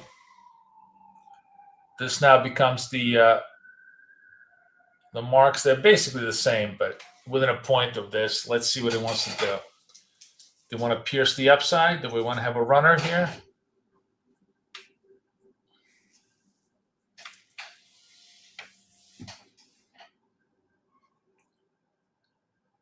Through all of this, by the way, market's pretty much near the highs, 27,900, right? It's not like we're getting pressure to the downside. Holy shit, is this it's almost painful to watch it, how slow it is today, huh?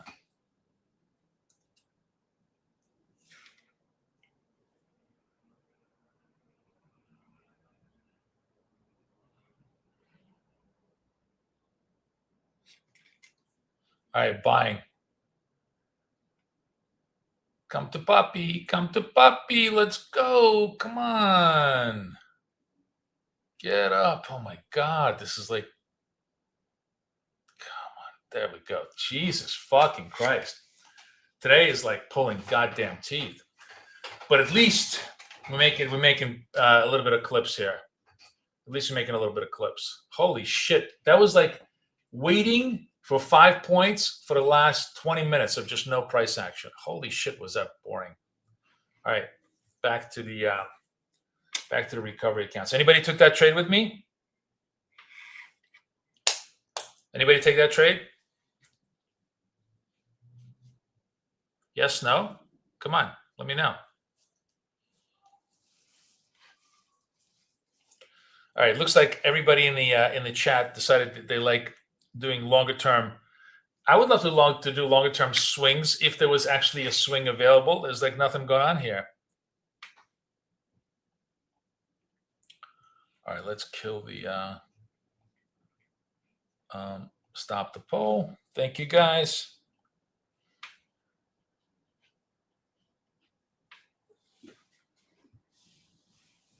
You took that trade, Michael? Anybody was patient enough to wait for the 20 minutes for us to extract that 5 points out of the market?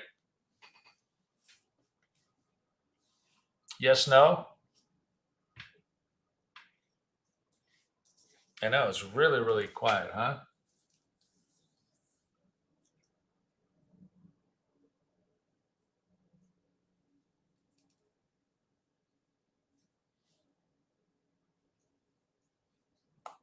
Michael's the only one that took it, and nobody else in the room took it?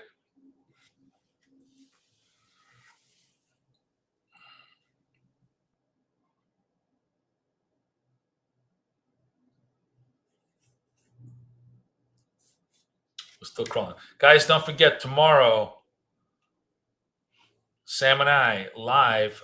He's going to come join around 10 o'clock. I'm going to start trading at around 8 because I think it's going to be actually quite good at the 8 o'clock hour. We're going to have some really interesting opportunities, hopefully, to trade there, okay? So come on in. Don't forget.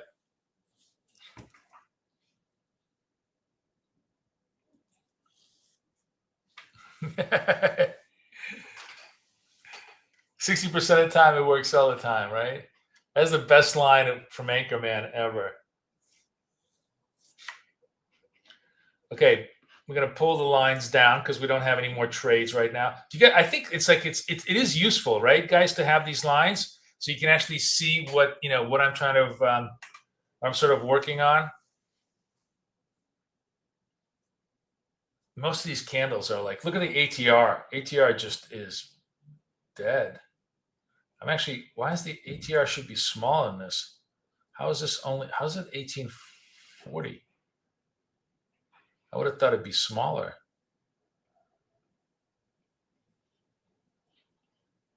Wait, what did I just do here? Let me delete this. Let's add ATR.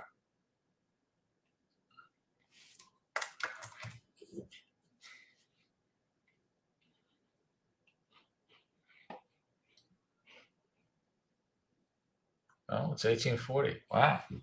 I'm shocked that it's in the 18. It doesn't look like it. Maybe these candles look bigger than I thought they do. You can email Kathy at Kathy at you just contact at bktraders.com.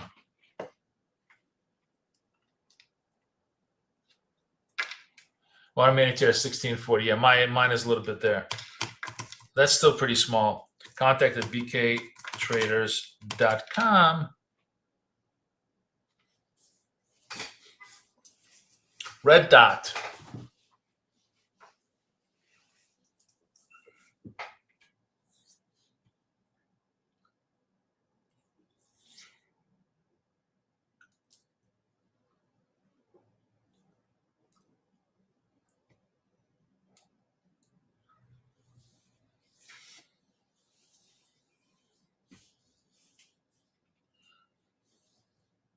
So, like, one of the more interesting takeaways from all of this is that the dots are most meaningful when they are in relation to the other dots, right? Or the flow. Like, you can see when we break the high of the red dot over here on this one, purple dot, white dot that takes out the high here, that is the only one that gives you some continuity signals to the upside. When we take the dot that's against the yellow candle, that's the only one that gives us some continuity signals. They're sort of only meaningful in relation to their prior dot, which is kind of cool, right? If you think about that. Everything is contextual, just like in real life, right? You're only as powerful as your friends, right? Same idea, price action wise.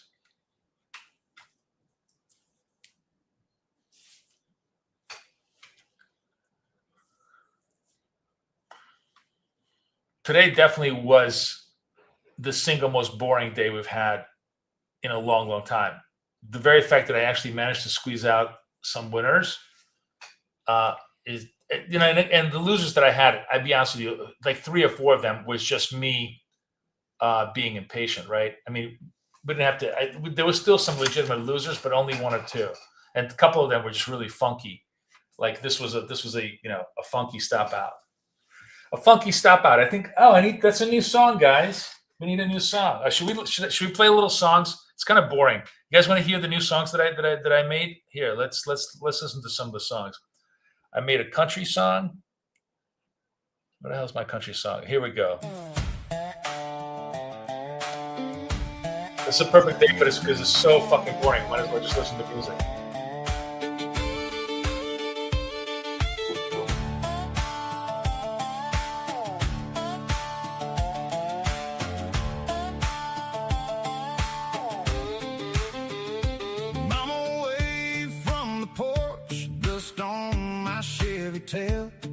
One suitcase, one good shirt, and a pocket full of mail. I learned to read the weather by the bend in the corn. Then I traded that river road for a train and a dome.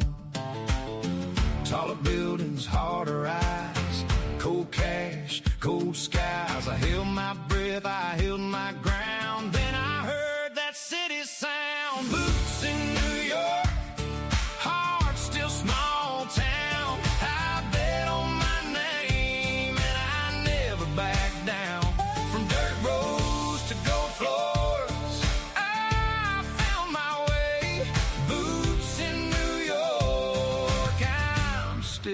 Boy today.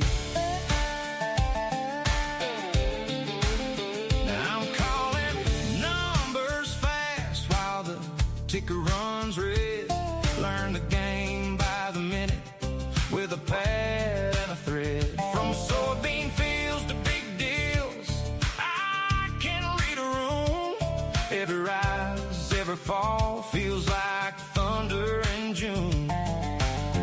Taller buildings, harder rise, cold cash, cold skies. I held my breath, I held my ground. Then I heard that city sound. Boots in New York, heart still small town. I bet on my name and I never back down. From dirt roads to gold floors, I found my way. Boots in New York, I'm still that boy today.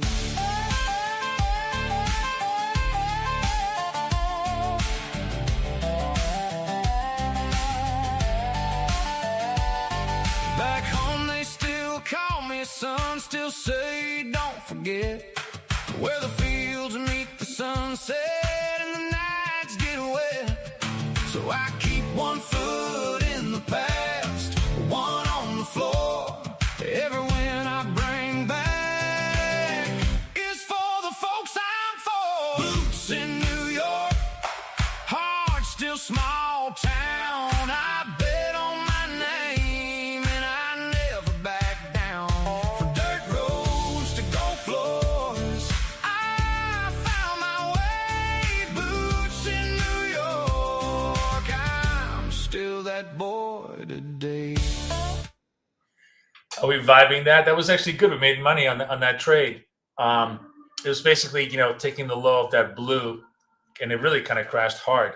As I said, the blues and the oranges, you took part of that short. Yeah, nice. Yeah, it kind of broke down.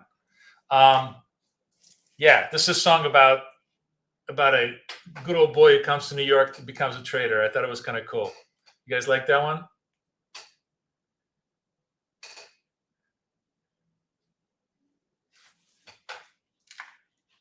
Is that fun? You love it. Okay, awesome. All right, we made another one, and I'll make some more. What did I say that I wanted to make? Oh, I had it. What did I just say? And I forgot to write it down. What was the name? We were just talking a couple of minutes ago. What was going to be a good name for a song? Oh man.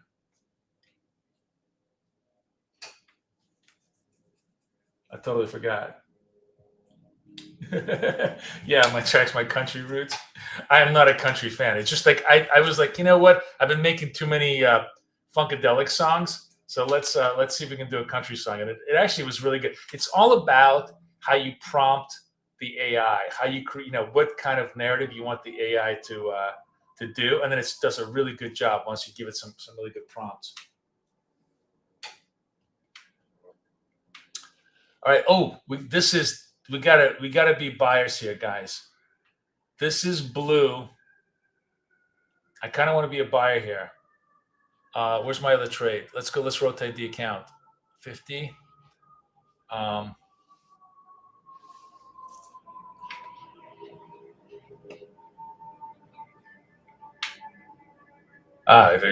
Blue goes away.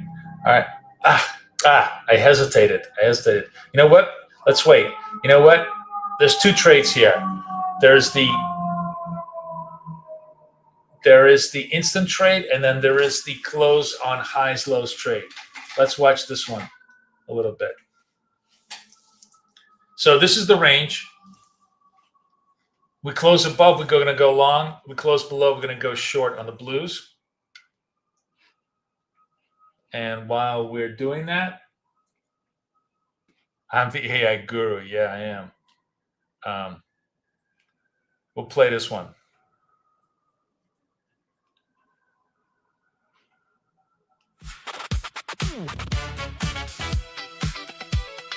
Goodbye. Step up, step up.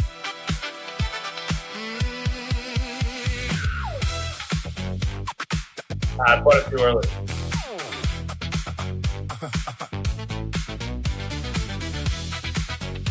Step up, step up, step up. Saw the screen glow green. Thought I had the code. One tap, one grin. Then I doubled my load. Borrowed time, borrowed pride. Pushed it to the edge with my finger on the slide. Fresh white shoes on a shaky floor. One more click, I was asking for more. Big talk, big ring, thin as smoke.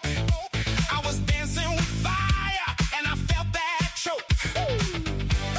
Heart in my throat, hand on the wheel. I kept saying maybe, like maybe it was real. One more swing, one more spin.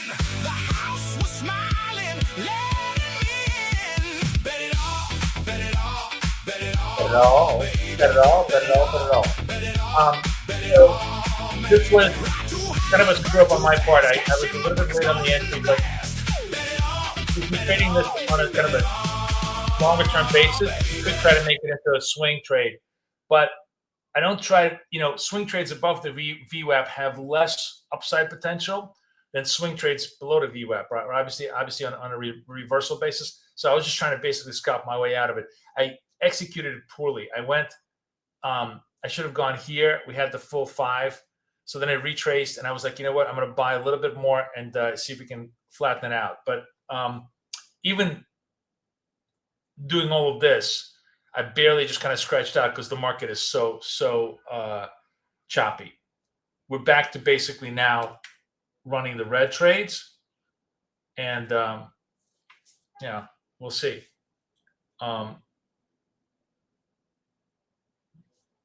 an ATR basis, this is a pretty good if you give yourself full 17 on the stop and full 17 to the target, I think you're perfectly okay. But if you're scalping, today has just been a true test of wills. Fortunately, I got out of this alive. I'm going to go back to this one. This was the problem child today. We'll see if we can run this account a little bit better. But yeah, it's been a lot harder to trade today because the market is just not cooperating. And that's the thing. 90% of your success is the market environment, right? So if the market environment is really against you, all you can do is just try to stay in the game, which is all I'm trying to do right now. And you see, one of the most important things that I'm trying to do is I don't stay in a losing account. I rotate my trades. It's the single best thing you can do. That way, no account ever assumes any large drawdown, right? Everybody sees what I'm doing? Does it make sense to everybody?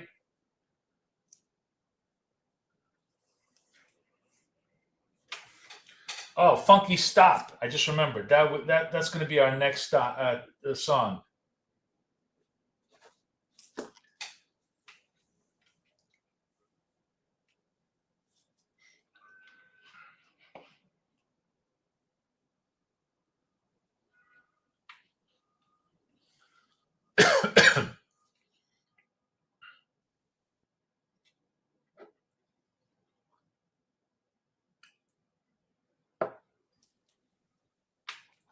All right, let's see if we can get at least one or two setups today as we go. It's really been just like, usually we do like a trade every 3 minutes. It's going to now trade every 15 minutes because there's just been nothing happening. But, we are clawing our way to profit.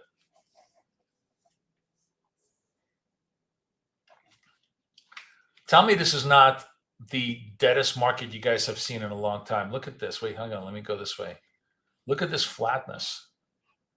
Man, I have not seen a market this flat in a long time. The New York range is so basically deep inside the London range. Although we're almost at the highs here, right? Makes you want to run, right? Makes you want to run the highs. I think this might be a play for us.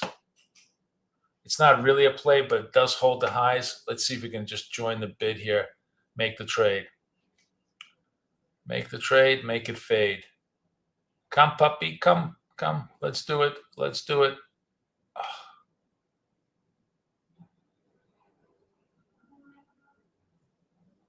Boom. Thank you. Again, you see trading really just off the key levels, right? Off that red level. Running it through, you hold the level, you play the level. You don't hold the level, you don't do anything.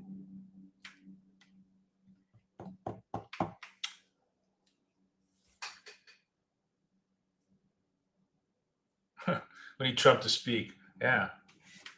Now we need to just, we need like about a swarm of about 100 A1 warthogs just taking down everything in Carg Island. Remember I said to you guys that this is by the way a trade astrologer loves to do, the run for the prior session highs. This is the prior session highs 26. New York is at around 7. You could literally, the thing about doing all of this, information gathering is that we can put together all of our basic market structure knowledge and just try to trade the best possible setups that we know happen all the time. So we know they're going to try to run the highs. We know that they held the red breakouts. They closed above the red breakouts. All of those, the preponderance of that trade made it so much higher probability. Huge part of just learning to scalp is having the structure and then having the judgment to use that structure, right? But really 90% of it is just being patient enough to let the levels hold.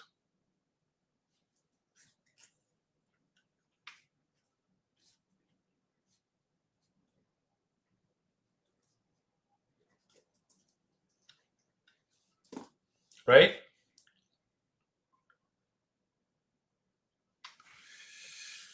All right, let's see if we can get one more trade off. And God damn, man.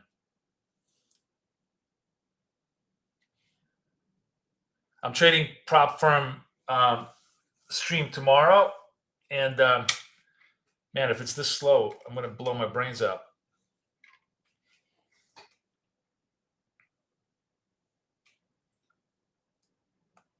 You love the songs, A40? We got more. I'm going to make some more. I'm a regular. Who was like the worst human being in rap? Who was the guy that went to jail forever? What was his name? Holy fuck. You know what I'm talking about? I think P. Diddy was involved with him. Oh my God. Come on. All you geriatric boomers. Do you remember who's like the worst name in rap? The guy, Suge Knight. Jesus Christ. Suge Knight. Yes. London highs. We're almost there. we're almost there. This is, by the way, a trade astrologer loves to do. He loves to trade the highs. What would you do here? Fade the highs, trade the highs. Highs is around 25. Are you a seller of 25 to see if it comes back down?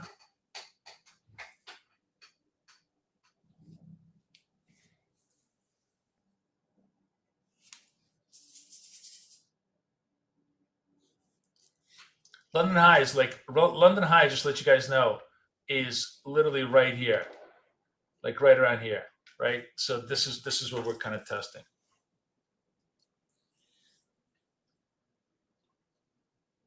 And we're going right through it.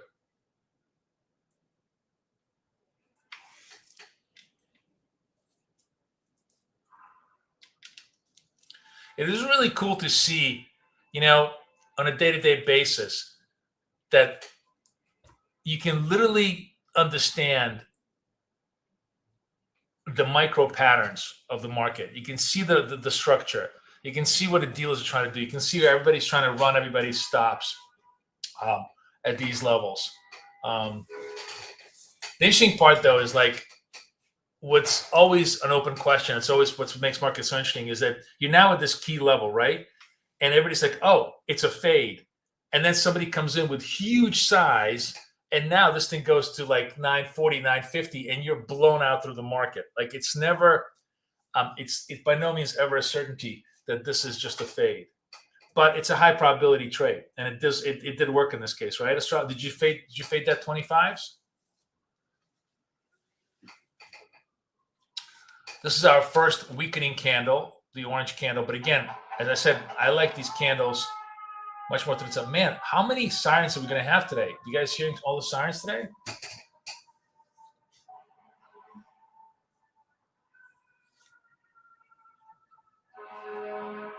But you faded that what for about 25 to 21. That's it. Now we're blowing right through it. See, that's what I mean. Paper comes in, blows right through it.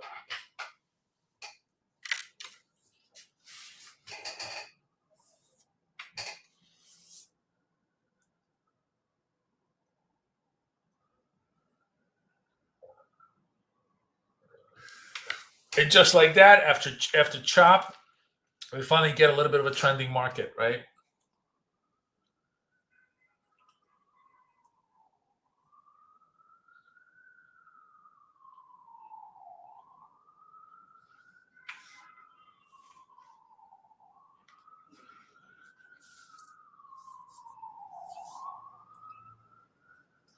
$9.40 could be. Let's watch this. Let's see if we can get some orange pause candles in this thing that might be tradable for us.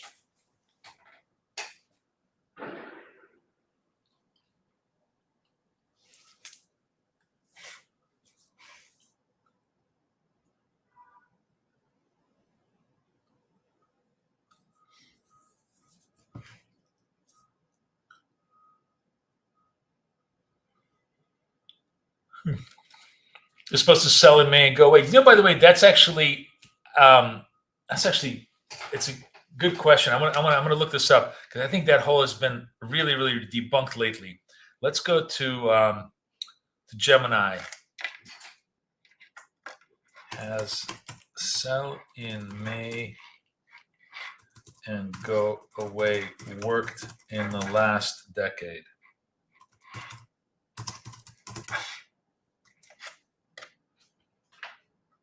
I'll let you know. I'm going to pull this up. I'll see what he says.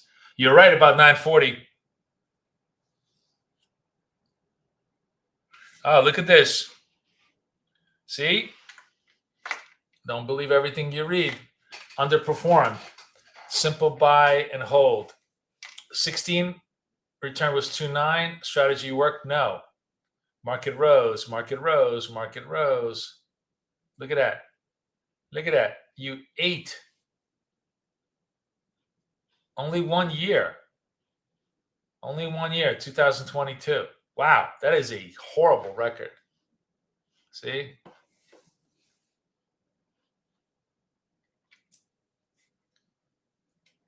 So buy in May and stay. That doesn't rhyme as well, but has a better meaning. All right, here we go. Look at astrologer calling the 940 reversal to the dot. Good job, my friend. Good job. Look at that nice reversal, man. So now we're at the highs. I have nothing because I'm just one of the things. By the way, one of the trades I really love. I'm sorry, I'm like yapping, but I love this big extension. We get 3 or 4 or 5 dots up. You always want to buy the moving average. I should have bought this. I'm fucking talking and I'm not playing trading, but this was the trade. This is a great trade. I should have been watching this, but I love that's actually a great trade. We get 4 or 5 dots in a row when we get a continuity trend. The trade to the moving average is almost always money. I should have bought this right here, 25s.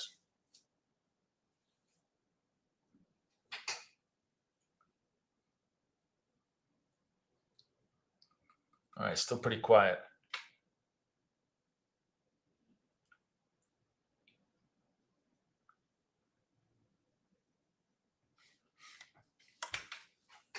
Anybody bought the SMA retrace?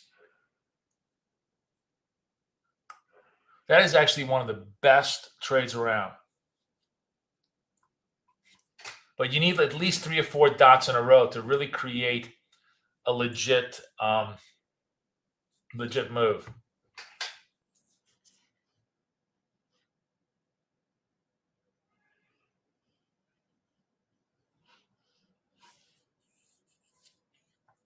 The blue candle is working for a swing trade like a monster. I only wish I was a swing trader, man. That's the problem with being, a meat and potatoes plain vanilla guy. I just don't swing.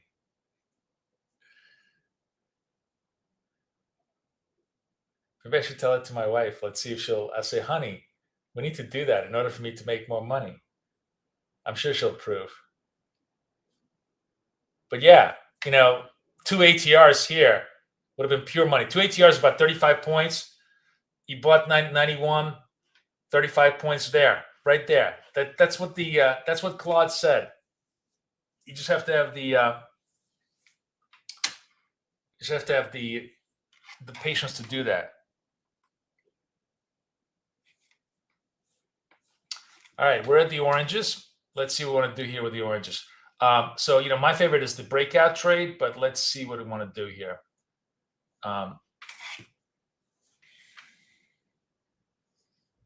Oh, yeah, Charleston, South Carolina. That's actually another one. So Savannah, Charleston, Portland, Maine.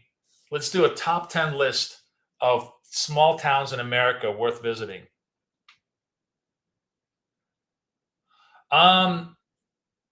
This is the latest version of dots. Just the only one that I don't have is just the colored candles.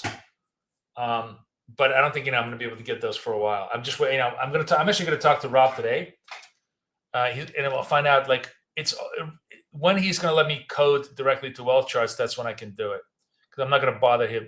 He's he always yells at me. Do you know how many programming hours you're wasting my time with? Blah blah blah. So I stopped asking him.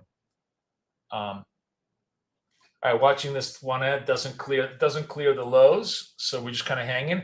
Does it clear the highs? Are we going to go back to 950 as English says? English is betting on 950. Let's see if this holds and tries to run the highs. Come on, baby.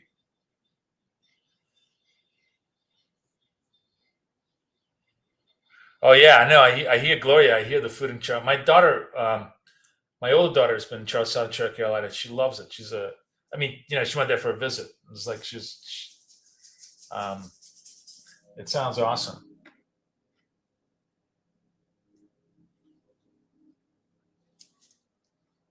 All right, we're watching for some resolution.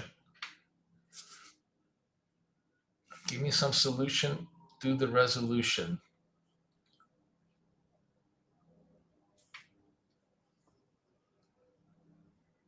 Code it on Ninja? Yeah, I could. For the 3 people that use Ninja. No, I'm just kidding.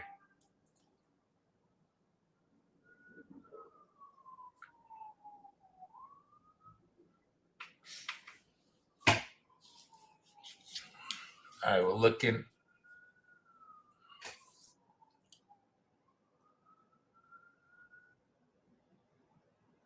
Come on, baby.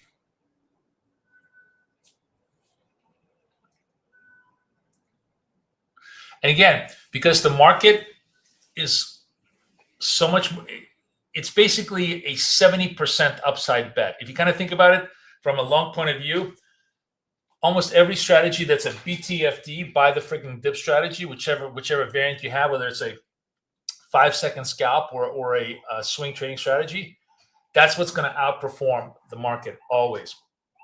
Because the market for the last 50 years has been a 70% upside bet.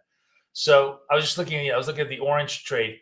The orange trade is actually like, yeah, you want to buy the breakout if it comes up, but also it's also like a great, you could just buy it as a, as a low risk, deep retrace. If you bought the oranges almost all the time, just buy the oranges, not sell the oranges, buy the oranges, you're in great shape, right? Like an orange is almost a better buy than a blue one because it's a value buy. All right, it's breaking out to the 40, 22 seconds left. Got to hold that 40. It's not holding the 40. Let's see if it wants to get up there.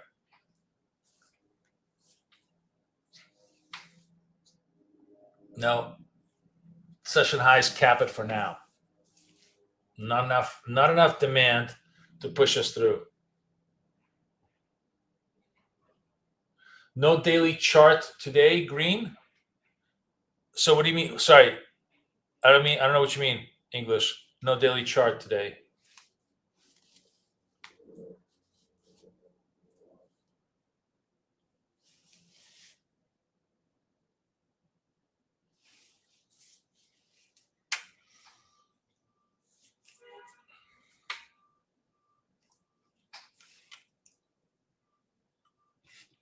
Market really, really tight. Jesus Christ.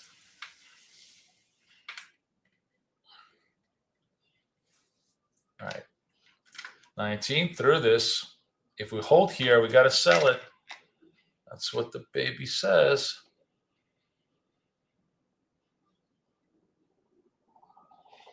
Got to wait, though. I'm going to wait till it closes.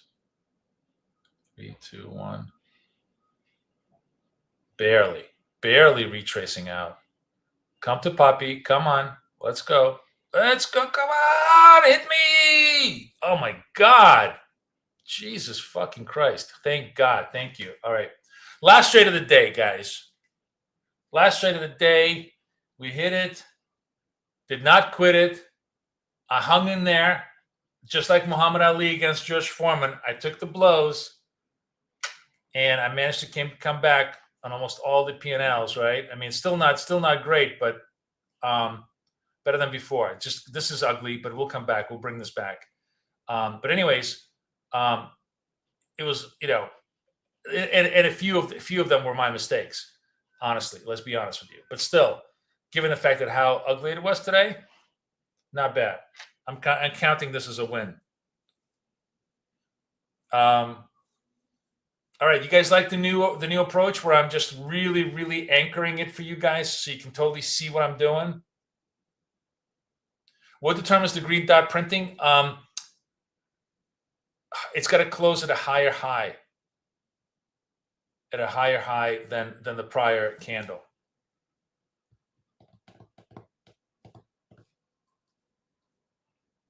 You want to see the here's the web page on dots. Anybody want the auction theory web page? Give me a +1 and I'll put the link again into the thing. Do you guys want? Do you want to understand the auction theory of trading? The blue and the orange candles? Yes. Whoever's new in the room here that wants to understand this. Yes? No? Tell me. Talk to me.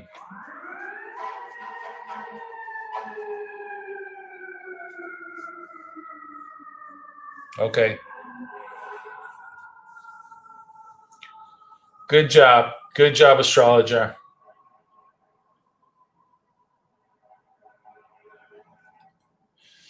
Okay, I just put that up there, Laura. I put it up there for everybody so you can understand the auction theory of trading.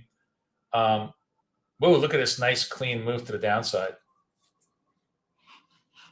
This is a sell, a hard sell. What's going on here? Are we again, do we have news? Whenever I see like candle like this, my first instinct is what's happening?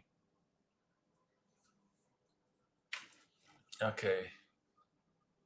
Supreme Court allows full abortion pill access for time being, blah, blah, blah. That's not anything that's market moving. UAE, our air defense system are currently responding to a missile threat. Oh, that's what it is. Missile threat from UAE. See, that broke down. We could have traded that to the downside. I just wanted to see what the news was. But you can really see how, like,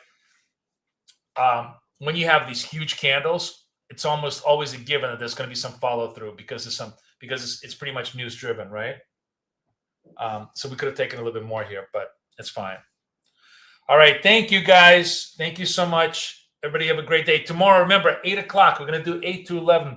Tuesday, Wednesday, Thursday this week, 8 to 11. So we're going to do mini marathon trades because I want to really, really get into more trades with you guys on this kind of a scalping basis. I think it's going to be a lot more fun. You guys get to see a lot more setups, okay? All right, everybody have a great, wonderful day. I see you guys tomorrow with Sam from Ola Prime. Everybody take care. Bye-bye.